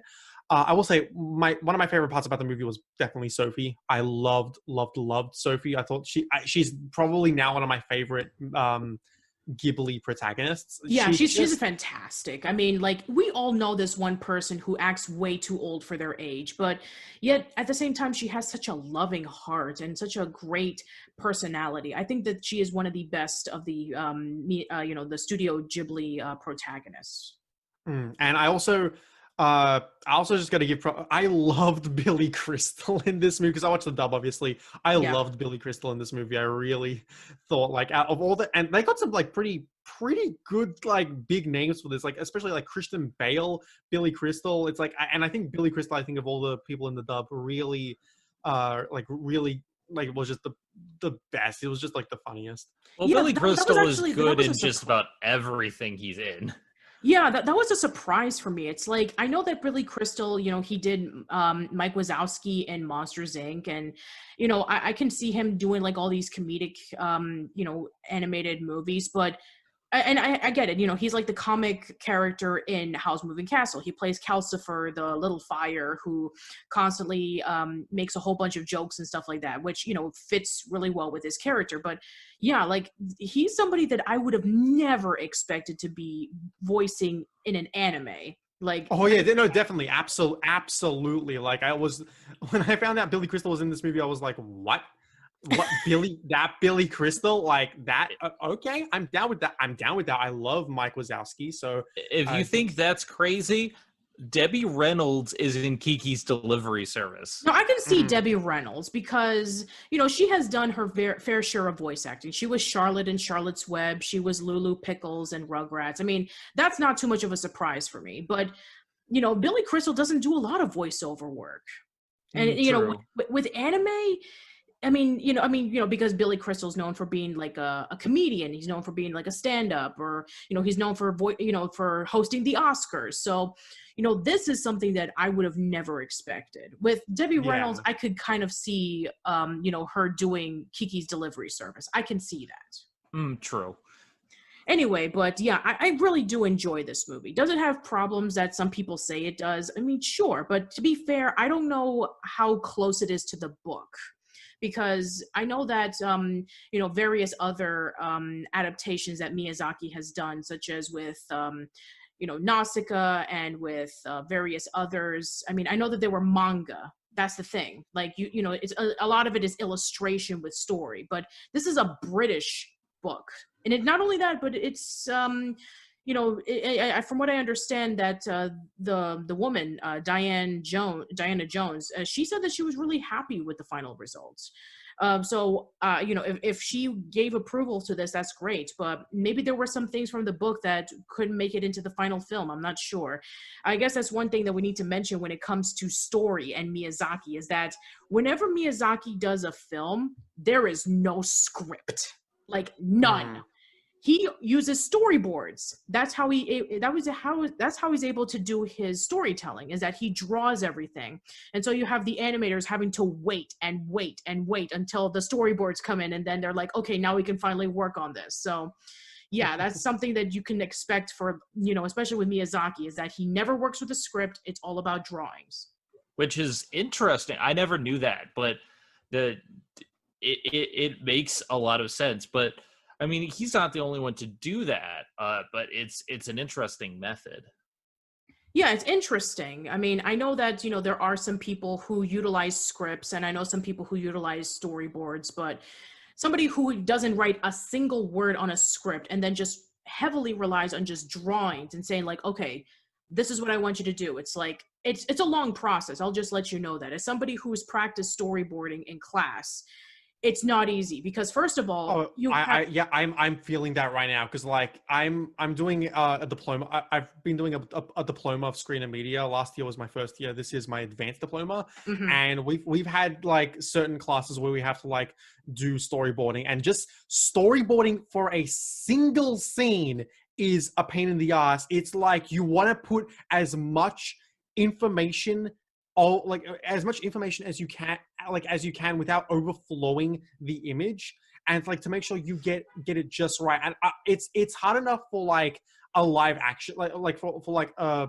live action film, which is like, of course I'm studying screen and media, so like that's the area I'm focusing on. But for an animated film in particular, you need to get that stuff like just right, because if your storyboards suck, your animation is likely going to suck as well. Yeah. And so I did a music video that was 3 minutes long, and that took 10 pages to do, where I had to do like each and every single scene. It's like, okay, I'm going to have one scene where I'm going to turn my head to look at something. Okay, I have a scene in which I'm going to open the window. I have one scene where I look at something outside. I have one scene with my reaction. I have one scene where I'm running somewhere. I have one scene where I'm dancing.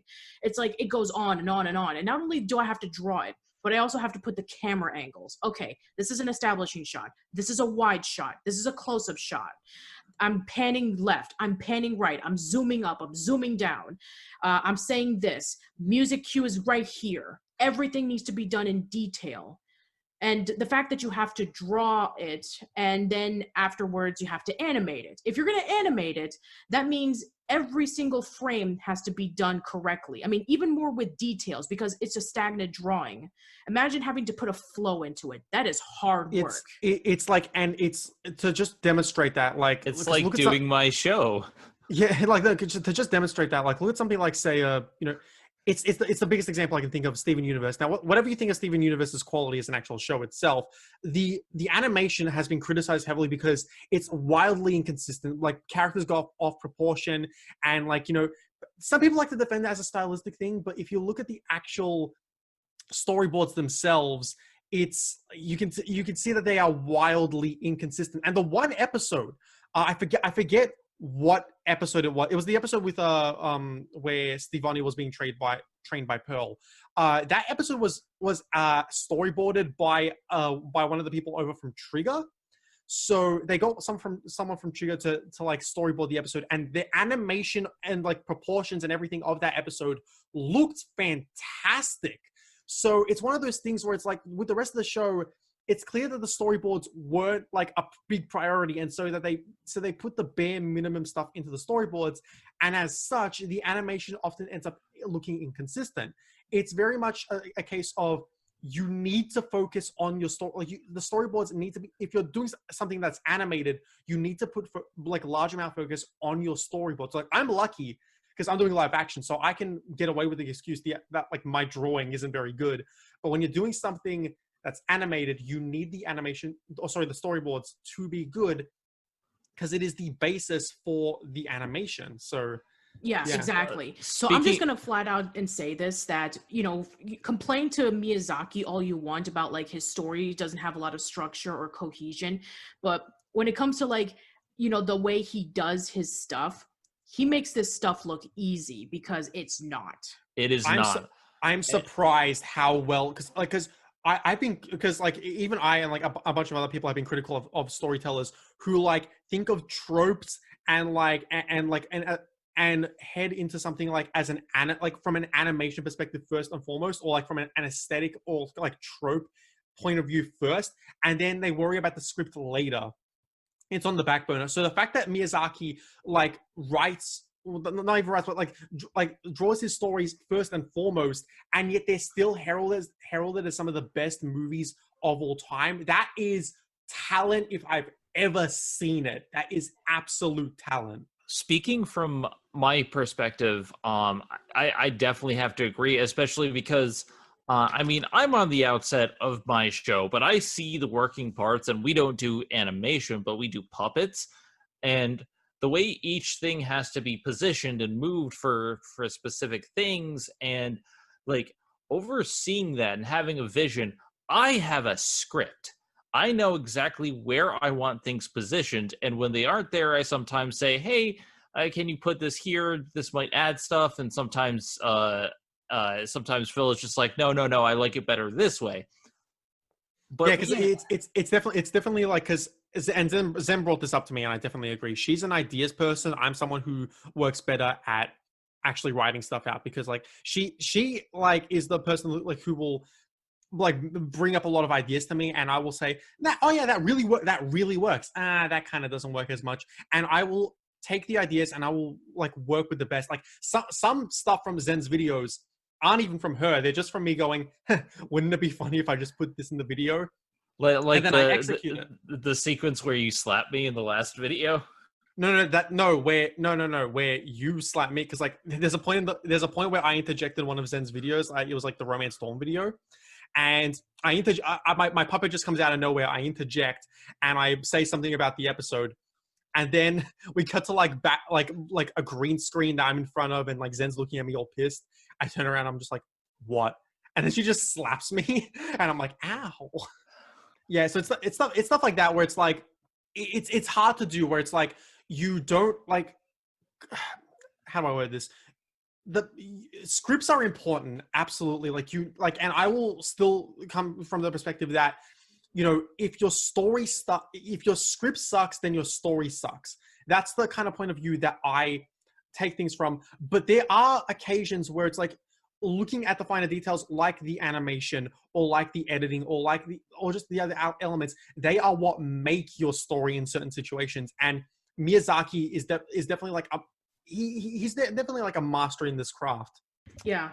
So now now with that out of the way, I can understand why you know, some people have issues with, you know, his storytelling. Now going into Howl's Moving Castle, yeah, I mean, very similar to what we were saying about Spirited Away, there are some points in which it does go all over the place because Howl has a moving castle and it can go over to various lands and it can go really quickly into other places. And, there's a lot of elements in there. There's like, Sophie trying to turn back into her youthful time, and how Howl is, slowly adapting into which side he's going to choose in the war, and all these kind of things. I mean, it goes all over the place with its themes and its messages and the plot and all that kind of stuff. And I can understand why it's just so overwhelming for some people. It's like, oh man, it's like, what's the main focus of the story? I get that. But I think that for what it does a lot of things really, really well. And I think it does deserve to get the praise, but at the same time, I can understand why some people criticize it. Agreed. Yeah. Like I said, it's definitely a movie that I didn't adore it when I saw it yesterday, but like it's immediately after watching it, I wanted to watch it again. And it definitely gets a thumbs up from me. It was a very good movie. I definitely want to give it another watch because it was very, very good. It's just it's one of those ones that I hear it's good. It's not one of his best, but it's definitely something that you need to see. It's definitely really good. Unlike the next Ghibli movie. Okay, now I've heard about this movie. Now, I remember all the articles about this movie, Tales of Earthsea. Now, I remember that people were really excited about this. It's like, because Miyazaki was retiring, we're gonna have Goro Miyazaki, and he's gonna direct his first film. It's like, he's going to carry on the legacy of his father and directing a fantasy film, and it's gonna be great. And I heard it wasn't. It's probably Ghibli's worst movie, at least from what I can tell. Again, I haven't seen all of Ghibli's movies, but from what I can see from the other movies and from the ones I've actually watched, yeah, Tales from Earthsea is probably the worst of all the movies. Yeah, and from what I've heard in another interview, I think it was from a long time ago, but I think I remember that the original author of the book, when she saw the movie, she was disappointed with it. She said that it was a good movie, but it was not the adaptation of my book that I wanted to see. So unlike with, his father, in which Diana Jones was really happy with Howl's Moving Castle, yeah, Ursula Gain was not happy with Tales from Earthsea. And then, the disappointment of Goro Miyazaki was not going to live up to his father's legacy continued. And I remember that, all the interviews that I've seen about like Goro Miyazaki was not going to live on his father's legacy because he and his father didn't exactly get along with each other very well. So, oh God. Yeah. I mean, that's all I know about this. I just know about like all the articles and, before this movie came out and then afterwards, it's a mess. I actually haven't like looked into like the articles about it, but like, just coming into someone who like, this is another one because like again, it was like that Jello video I keep referencing in this video, in this podcast. It's the two that I distinctly remember him heavily criticizing, because the rest were like mostly like absolutely positive. But the two I remember him criticizing was Only Yesterday and then Tales from Earthsea. And so I wanted to look at this one because I was like, because Only Yesterday got praised heavily from critics, and like a lot of people really, really love Only Yesterday. Tales from Earthsea is also, but on the other hand, is like a movie that a lot of people really don't like. It's widely considered to be Studio Ghibli's weakest movie. And so I was like, okay, why is that? And so I watched it, and okay, Tales from Earthsea, if I recall, it adapts, I believe, 4 books, and it tries to cram all of the story into one movie. Oh, that's not good. So it's like the Artemis Fowl or the series of unfortunate events. Yeah, the series of unfortunate events, and that does not make for a good movie. Yeah, no. And also just on top of that, because it takes all of like, apparently, because I haven't read the books, but apparently it takes all of like the more uninteresting elements from the books, and like it takes away a lot of like the side stuff like from each individual book, and it just railroads on like the main story, and it crams it all into like just a little less than 2 hours, and everything in the movie is just so like most of the characters are just more so like very like unlikable and very bitter and like it's very unlike a Ghibli movie, where it's like even in the more depressing movies, there's characters who like are likable, and I'm not saying that you necessarily need to have likable characters to have a good movie. No, like I am a big fan of movies or shows that, or just stories in general, where the characters are not likable. Yeah. But you also need to write. You also need to write in reasons why we should care about the characters, and I just didn't. Yeah. It definitely lives up to its. It lives up to its status as like the weakest of the Studio Ghibli movies. It Honestly. has the lowest Rotten Tomato score of 41% out of Ouch. any Ghibli movie. Everything else is at least 80 or above. Oh Yeah. man, that must have been like a massive blow. It's like Miyazaki was enjoying his retirement, and then his son was going to come along and carry the torch. It's like, nope. And it's like, okay. I have no son. It's the saddest thing because it is his son, and it's like I think that from what I hear, like from Up on Poppy Hill is really good. So Goro Miyazaki definitely redeemed himself with that one, and he also has another movie coming out called Aya and the Witch. So yeah, I think he's definitely on the right track now. But like, damn, it must have been a really big blow for his first movie to be like a massive bomb. Not massive bomb, but like it's just the weakest of the Studio Ghibli movies. You have dishonored the family name, dishonor on you, dishonor on your cow. Oh my god. All right, so let's move on. So yeah, after the dishonor, I guess he was like, yeah, it looks like I have to go back on the horse. Yep. Here we have with Ponyo, or basically his interpretation of The Little Mermaid. And as I mentioned before, I saw this movie twice in theaters. I actually went to see it in a small independent movie theater where they would feature like indie films and foreign films.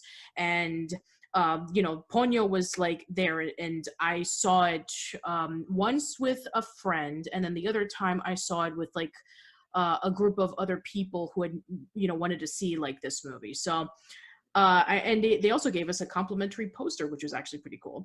Anyway, so yeah, Ponyo is, I remember this movie interested me. It's like, okay, so you have Miyazaki's attempt of trying to tell the Little Mermaid story. It's like, oh, that would be really interesting. It's like, okay, so maybe it's going to be like closer to the book than the Disney version, in which it's like, there's not going to be a singing, there's not going to be a lot of singing, and maybe the mermaid will die of sea foam in the end or something, because sometimes Miyazaki does tend to go that way. But no, it's actually something akin to like Totoro, in which is like very kid friendly, and it's slow paced, and it focuses once again on the environment, in which like the father refuses Ponyo to go up into the surface because he wants her to stay and be safe with all the other sisters, because they have like a billion sisters that look pretty much exactly the same.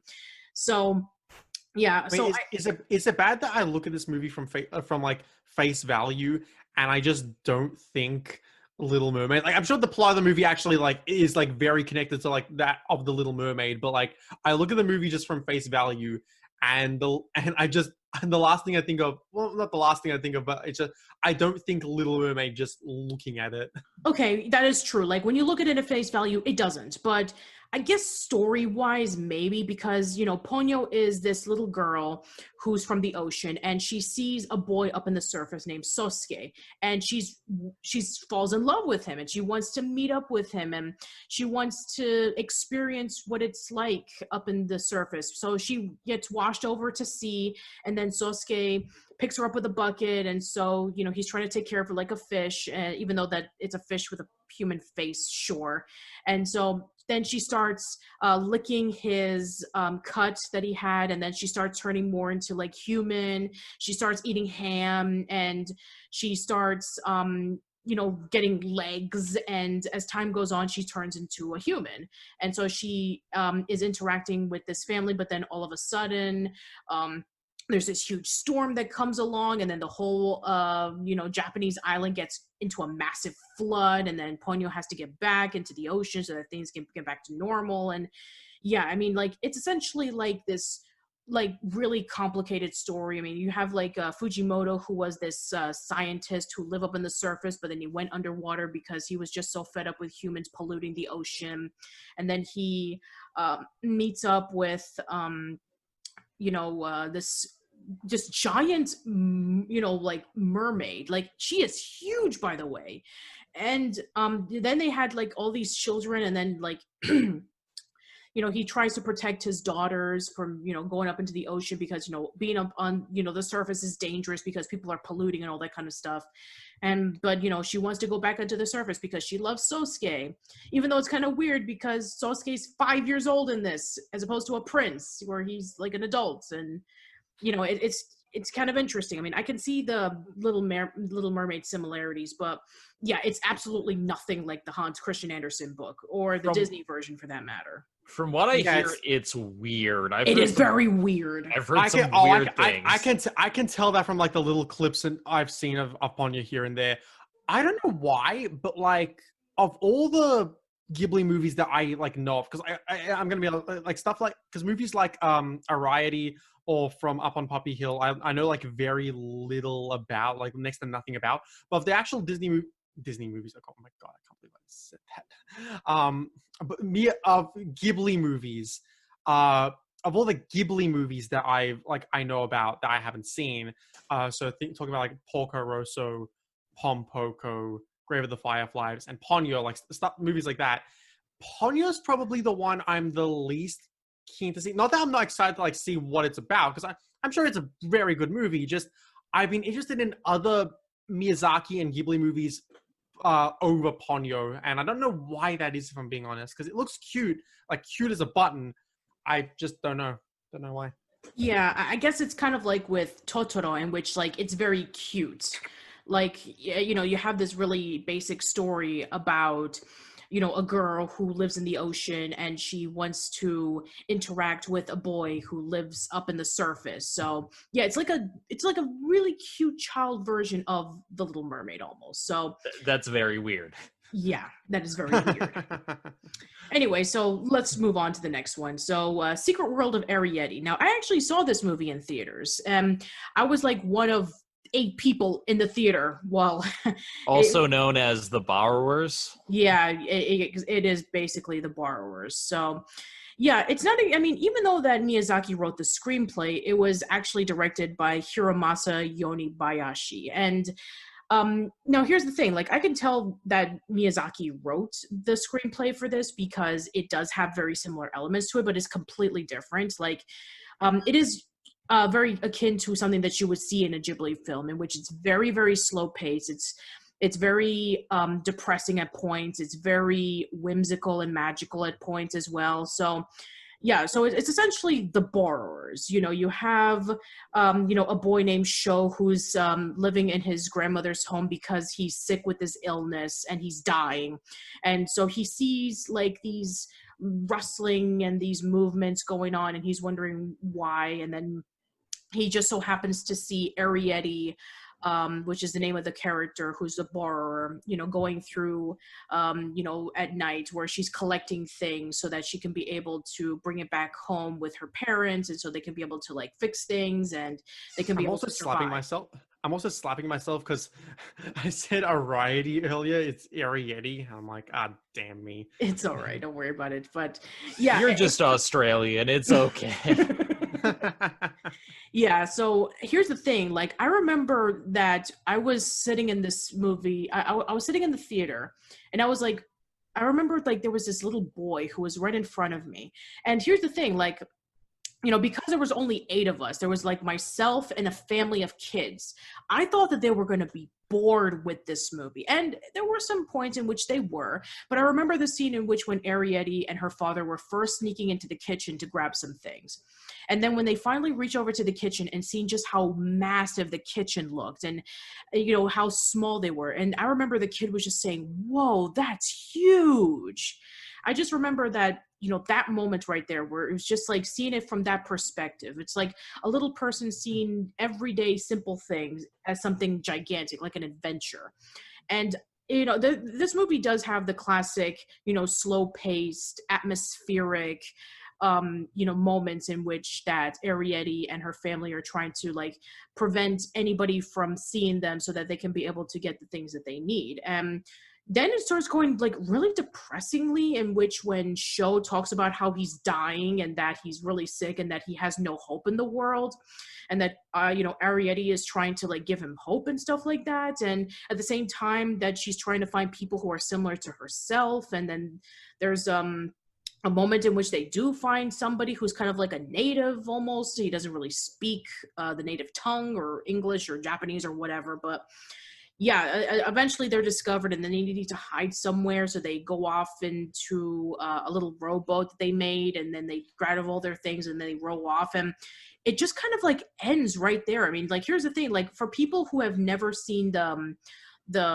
Japanese version, they're like, they need to like sit through like the credits so that they can be able to know about, okay, this is what happened afterwards. Because if you just watch it through regularly, it's like they just go away and then the credits roll and that's pretty much it. But yeah, I mean, if you listen to it, it's like you learn that Sho was able to recover from his illness, and that he never saw Arrietty and her family ever again, and that all the items that were around the house, they were able to return and they'd never disappeared. And now here's the thing, that I think that this, if you are familiar with the borrowers, you will enjoy this movie. But I think that for regular people who are not familiar with it, it's definitely like really creative, and you get to see like a different scope of things.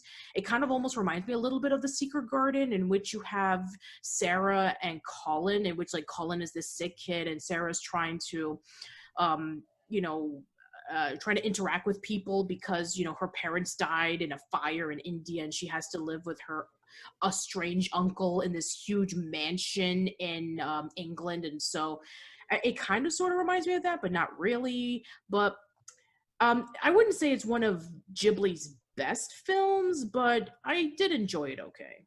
Yeah, you were mentioning before about like how like the kids in front of you, like how wowed they were by like just the size and scope of the movie. Yes. It reminds me of like because I was 8 years old when I first because I went to the theaters to watch WALL-E, Pixar's WALL-E, and I was 8 years old when I saw that in theaters. And that's a movie that, like, in terms of jokes, I mean, the second half has a bunch of jokes with the humans when you actually get to the ship, Sure. but like even then, like, just watching scenes like Defy Music, or like basically all of the time on Earth, it really is like, just even as a kid, like, just a spectacle. Like when you're looking at like just the scale of like any area, or like just like, like if a scene is like visually stunning, like I love kids, like I think we like don't give kids enough credit. Like make it like pretty enough, or like make it like just amazing enough, and a kid will like just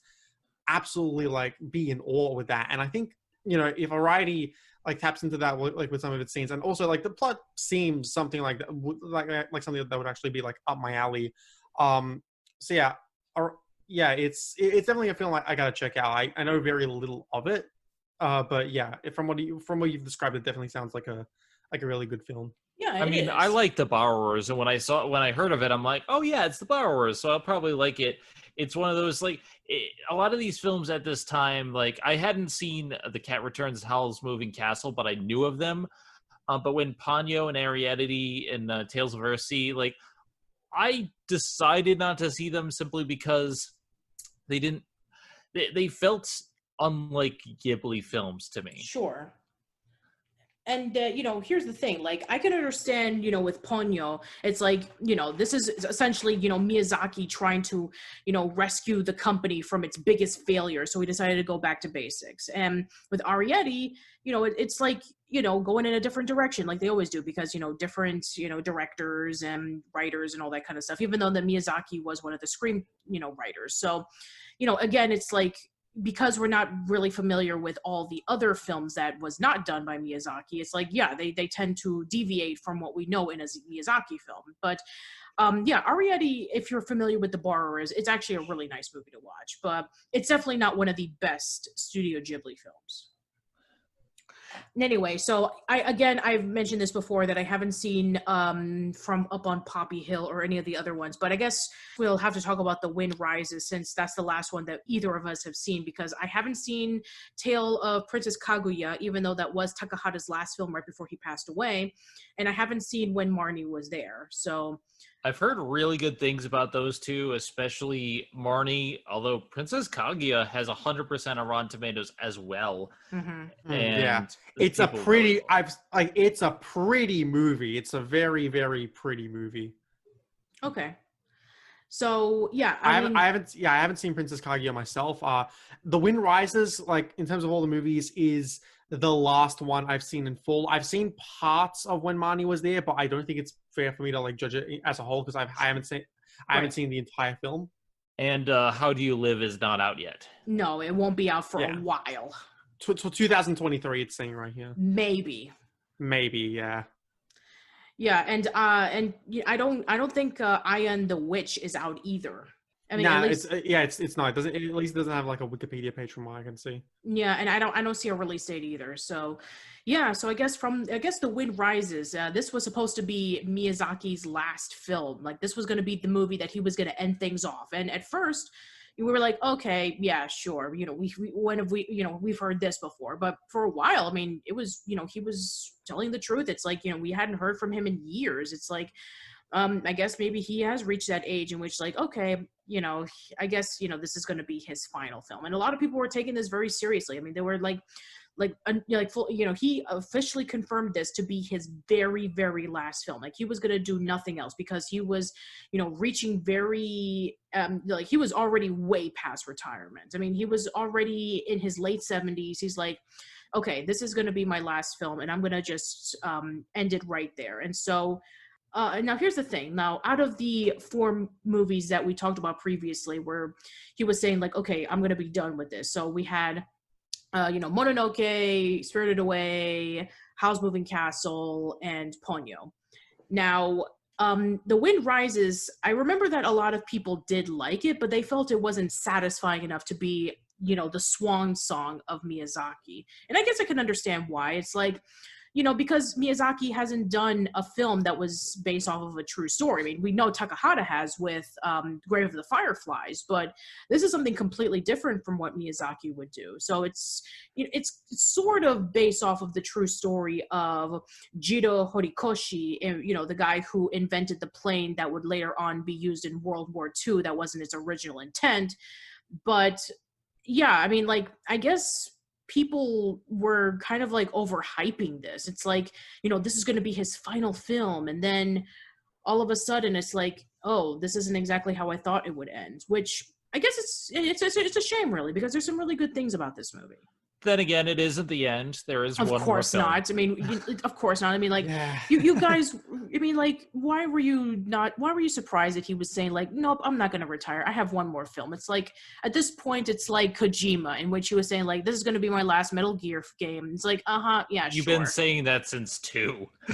Right. Yeah. Although, I mean, unfortunately now Kojima can't make any more Metal Gear games. But yeah, but that wasn't due to him saying I'm done with it.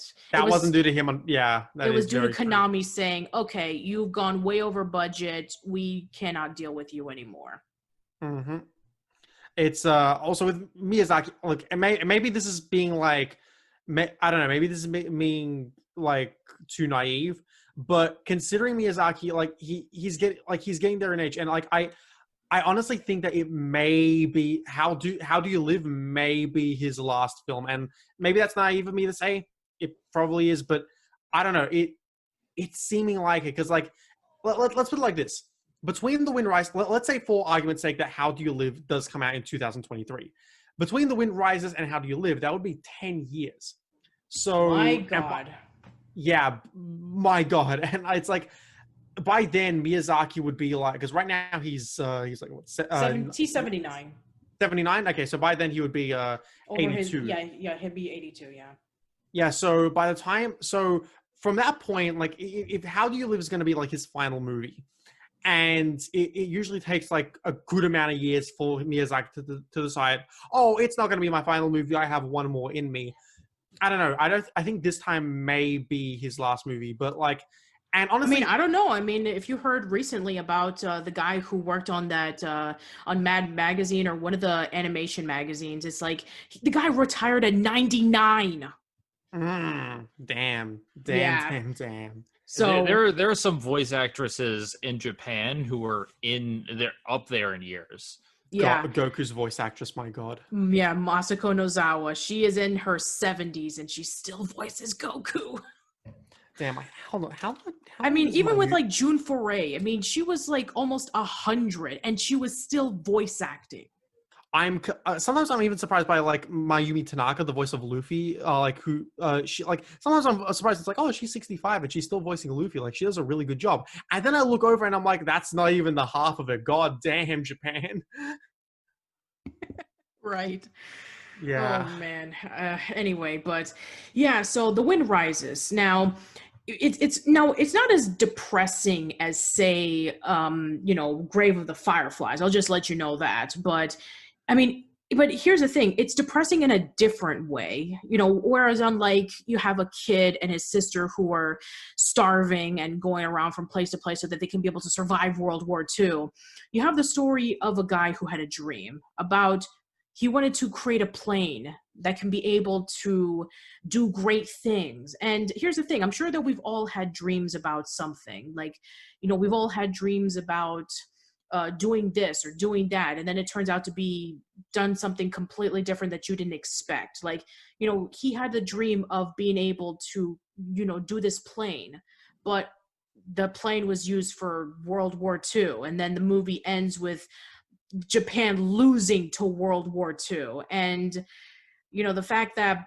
the planes are like, crashing, and that he regrets even making the planes in the first place and all that kind of stuff. It's like, damn, it's pretty heartbreaking. The fact that, there's this war going on, and it's a massive war that has affected like millions of people, especially in Japan.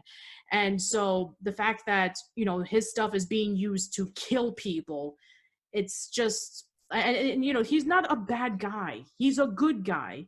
He's a good guy who has a lot of dreams. I mean, we see him fall in love with yeah, exactly. We see him fall in love with somebody. We see him live his life.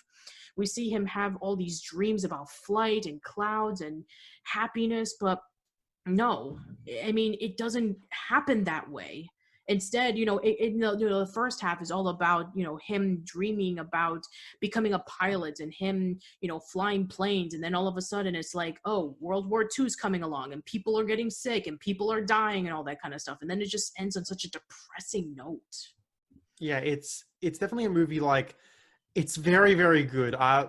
Should like, and yeah, you said like people were disappointed by the fact that like, so this was gonna be Miyazaki's last movie, and yet the ending was so depressing, and like, but in a way, I kind of feel like, I don't know, it's not the ideal ending of like Miyazaki's career, and as we know now, it's not going to be the ending of Miyazaki's career, but it's definitely indicative of like of Miyazaki, and I guess Ghibli as a whole. Like like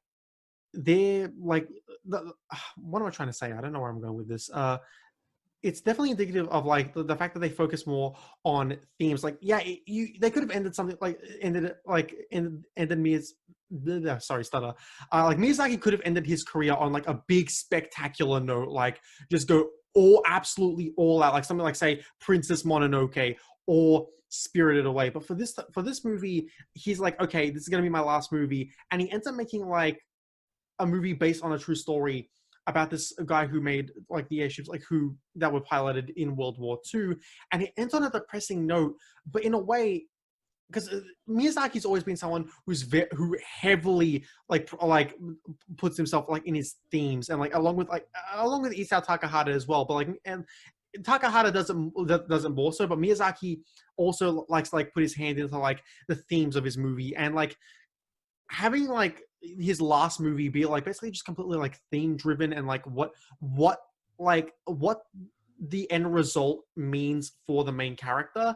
I don't know. I think it's very representative of Miyazaki's career as a whole, if that makes sense. Yeah. And as for like his quote unquote final film, which at this point, unless something happens, it's like, of course it's not. I'm looking through this article from Geek Tyrant, where it describes about How Do You Live. So it's based off of a book that was written in 1937. So the story follows a 15-year-old boy named Kupuru and his uncle, who moved to a neighborhood as the kid deals with spiritual growth, bullying, poverty, education, work, courage, and how to live as a human being.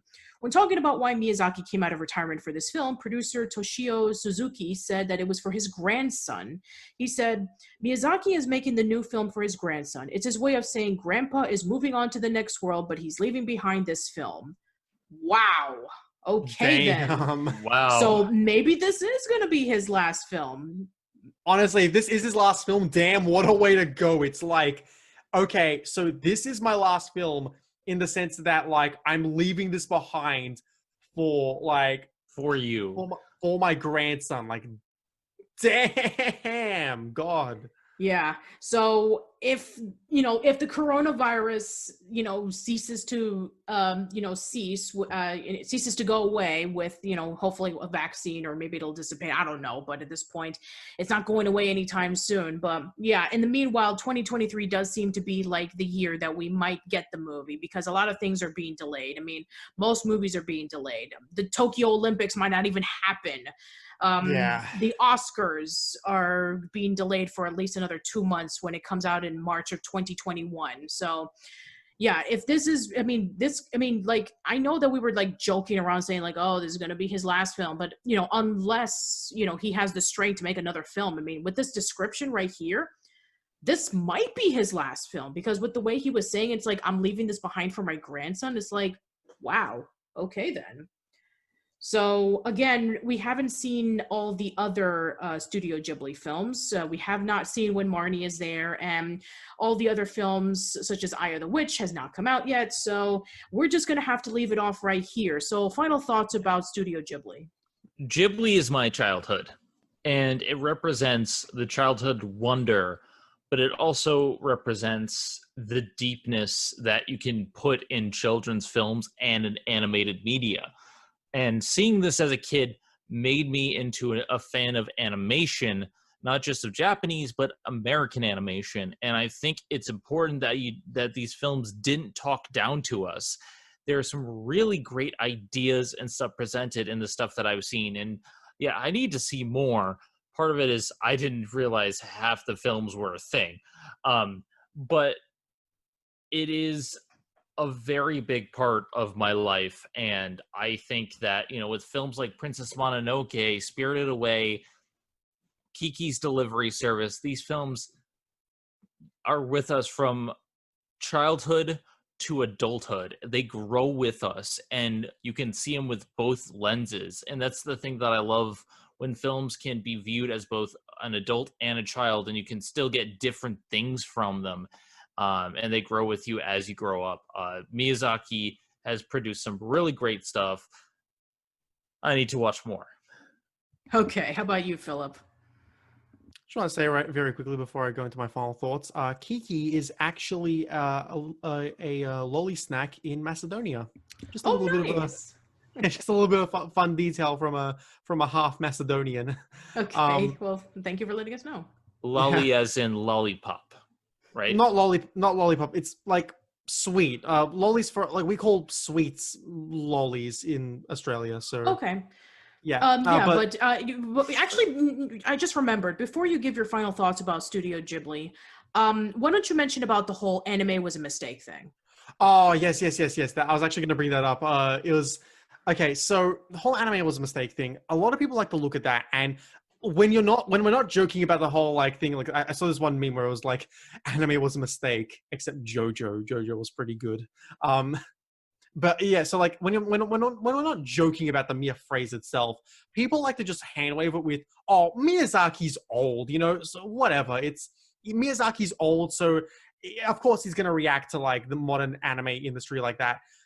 And unfortunately, though, I think like, with a lot of his points that Miyazaki's trying to make, he's trying to make the point that, a lot of the anime industry right now, it is infested by like, like a lot of content that's just made to pander to like certain niche demographics instead of stuff that like can be enjoyed by everyone. Like, let's be honest here, anime, although it's a thing that like you're either into or you're not, Studio Ghibli is something that appeals to everyone, and it's something that like I would say, like, I've seen people who really aren't anime fans, like people who really don't like anime, and yet they love Studio Ghibli.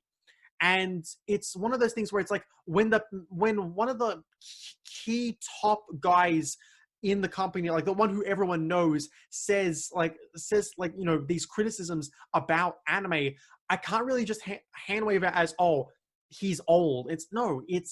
I honestly think that the whole anime, now with that being said, some of it does come from like a generational thing. There are stuff from nowadays that like, of course, Miyazaki would just not be into, and like that aren't inherently bad. Like, let's say, just for the sake of argument, I don't know, a harem anime, for example. Like, there are some good harem anime, but also a lot of anime creators from the 80s and 90s wouldn't exactly like look at harem anime and say, oh yes, that's something that can like that can define the industry. Like, no, of course not. They should, because High School DxD, man, that's some good shiz. Yeah.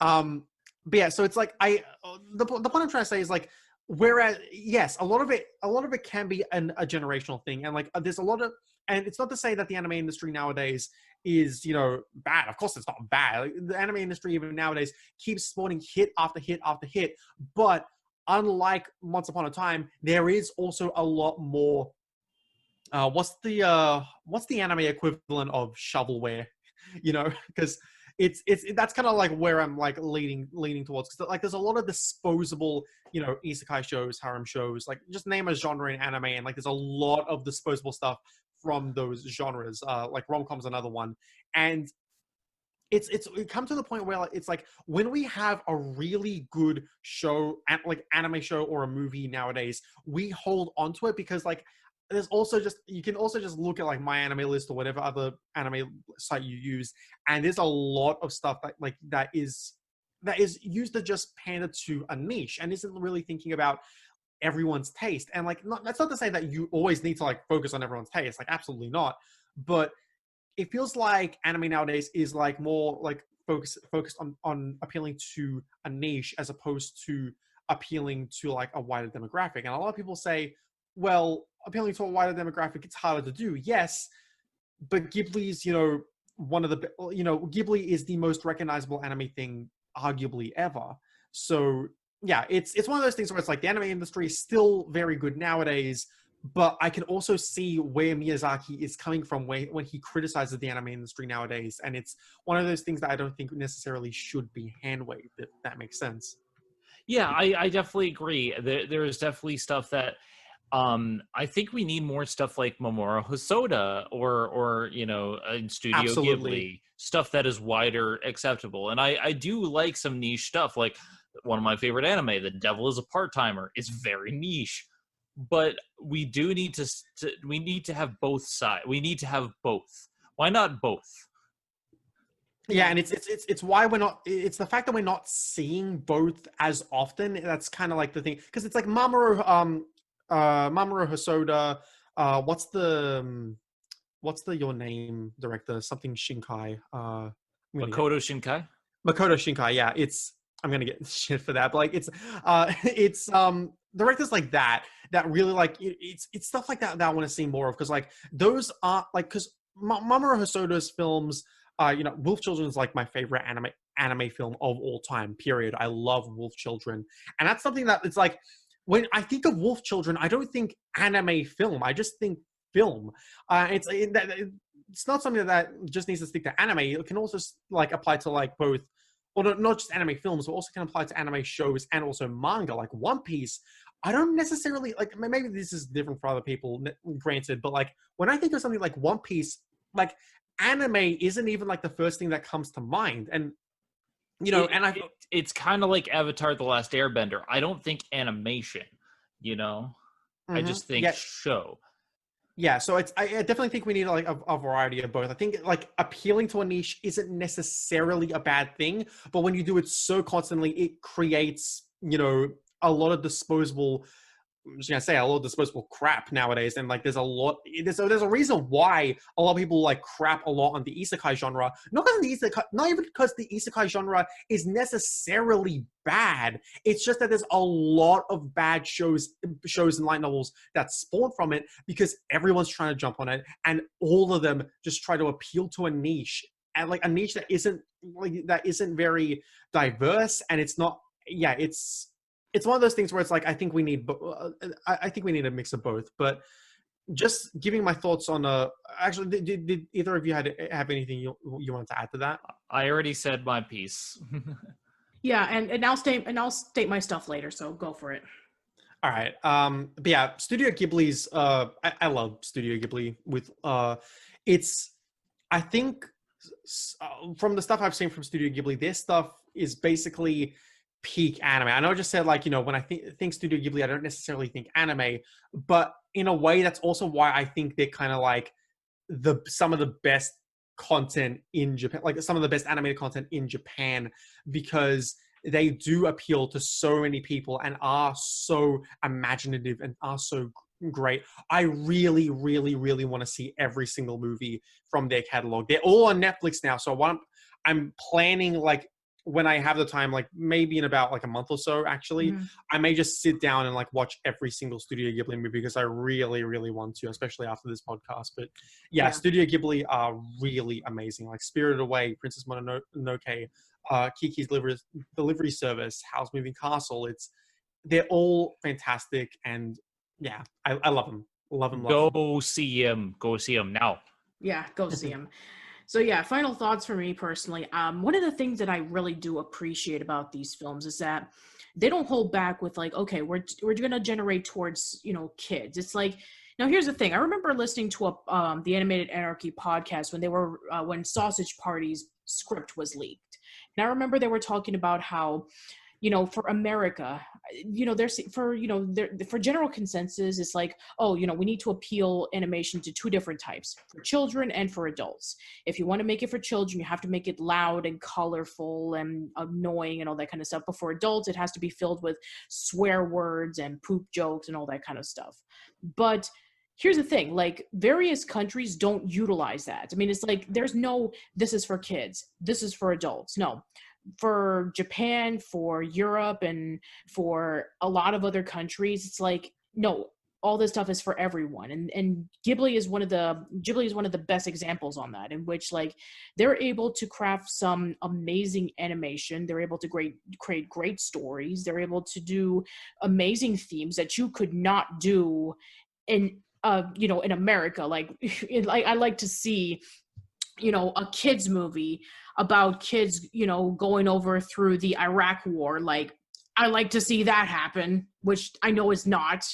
I mean, the only way we can be able to see a war film is if, again, if we watch like Waltz with Bashir, or with, Persepolis, or even with like Grave of the Fireflies, or with The Wind Rises. But yeah, like and also the one thing that I do enjoy about these films is that because that Miyazaki tends to utilize mostly 2D animation and uses 3D sparingly, even his older films hold up so amazingly well. Like if you were to look back on a early CGI film, they are incredibly dated. Like it's kind of hard to watch Ice Age or Jimmy Neutron Boy Genius without saying, oh yeah, the animation hasn't held up at all.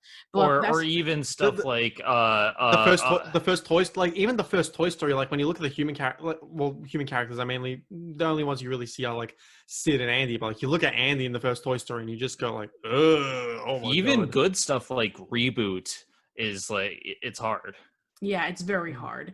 So because of that, kids who probably grew up with 3D, with CGI all their lives, it's like if they watch something as amazing as like a Studio Ghibli film, even if it came out in the 80s, it would still resonate with them because the story is amazing, the characters are wonderful, the atmosphere is just unbelievably breathtaking. I mean, just a lot of those elements make the movies timeless, and I think that that's a great reason on why people still watch these movies. And I think that's why, even nowadays with everybody having to stay home, it's like that's why they're being watched over and over again on these streaming sites and on DVDs and all that kind of stuff. So yeah, I think that's, I'm really looking forward to Aya and the Witch and How Do You Live. I'm, even though that they're not out yet, but I definitely do want to see them when they come out. And with the description that I just read in Geek Tyrant about, this being the movie that Miyazaki leaves for his grandson, it's like, now I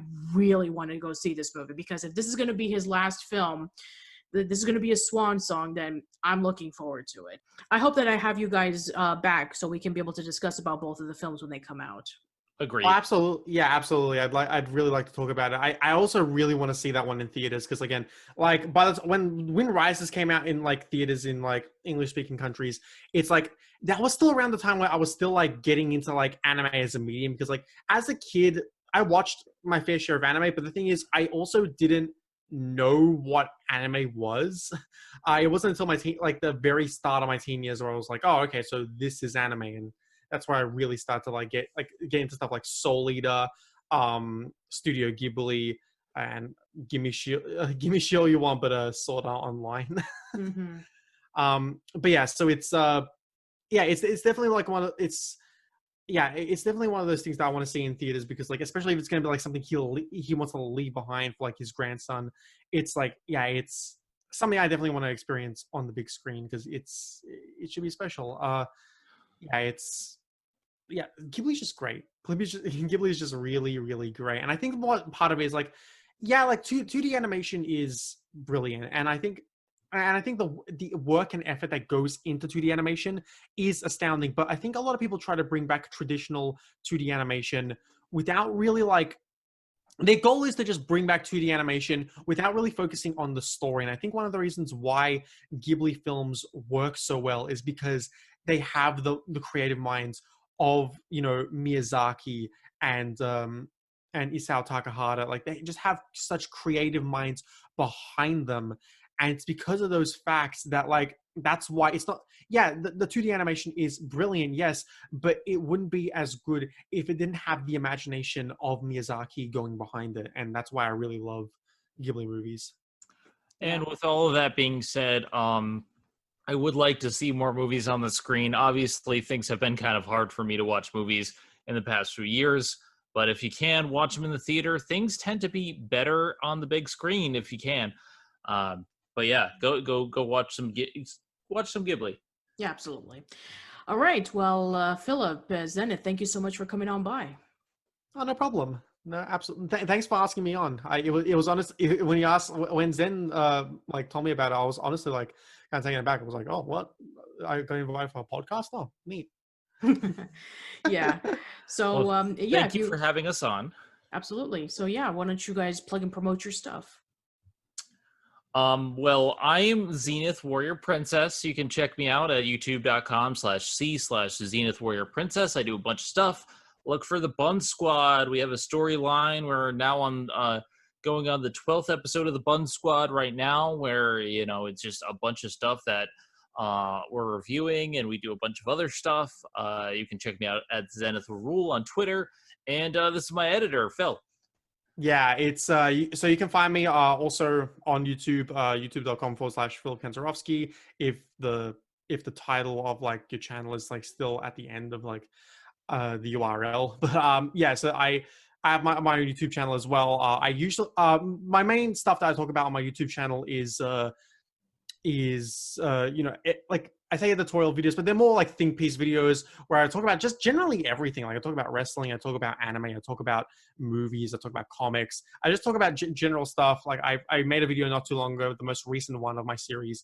The series name is My Two Cents. My most recent one is about the WWE and their general decline in quality. Another one I made relatively recently was how I would fix Kyrie's part in Kingdom Hearts 3. Because that was one of the only parts about the story that really kind of irked me about that game. And yeah, like Zen has said multiple times, I am her editor. Go watch her stuff, her main Bun Squad videos, which is the stuff that I edit. It's I've been working really hard on those, just like because first of all, they're the first paid editing job I've actually had, so thanks for that, Zen. But also, I've just really loved the skits and like the story stuff we're starting to add into it. But yeah, if you like Zen stuff, then I'd really appreciate if you took a look at my stuff, because it's something that like I definitely want to release it at a faster schedule, but it's one of those things where I really I still put a lot of passion into my videos, and I if you guys want to check me out, then I'd feel grateful. I'd be grateful. All right, Julie, do the thing. Yes, indeed. So yeah, if you want to find me, I'm on youtube.com/oldschoollane, facebook.com/oldschoollane. I'm on Twitter at Patty_B_Miranda. I post my podcast on Anchor, Spotify, Google Podcasts, Apple Podcasts, Radio Public, all those places. New episodes of Casual Chats and Old School Lane interviews go there first, and then it'll go up in a few days on YouTube. So yeah. Also, before we sign off, can I just also say, because I completely forgot about social media. Yeah, sure. Go ahead. Yeah, on Twitter you can find me at real_Filip Filip Cans. So that's just my first name, obviously, and then like the first few letters of my last name, so KANZ. That's me on Twitter. Twitter's really the only place I really post online for like social media, so that's all I really need to plug. All right then. So yeah, thank you so much for listening, everyone. Let us know in the comments below about your favorite Studio Ghibli film. What was your first one? What's your favorite? What's your least favorite? Which one do you think is the best film that Miyazaki wanted to go out on, but he decided to go back into it again because for reasons?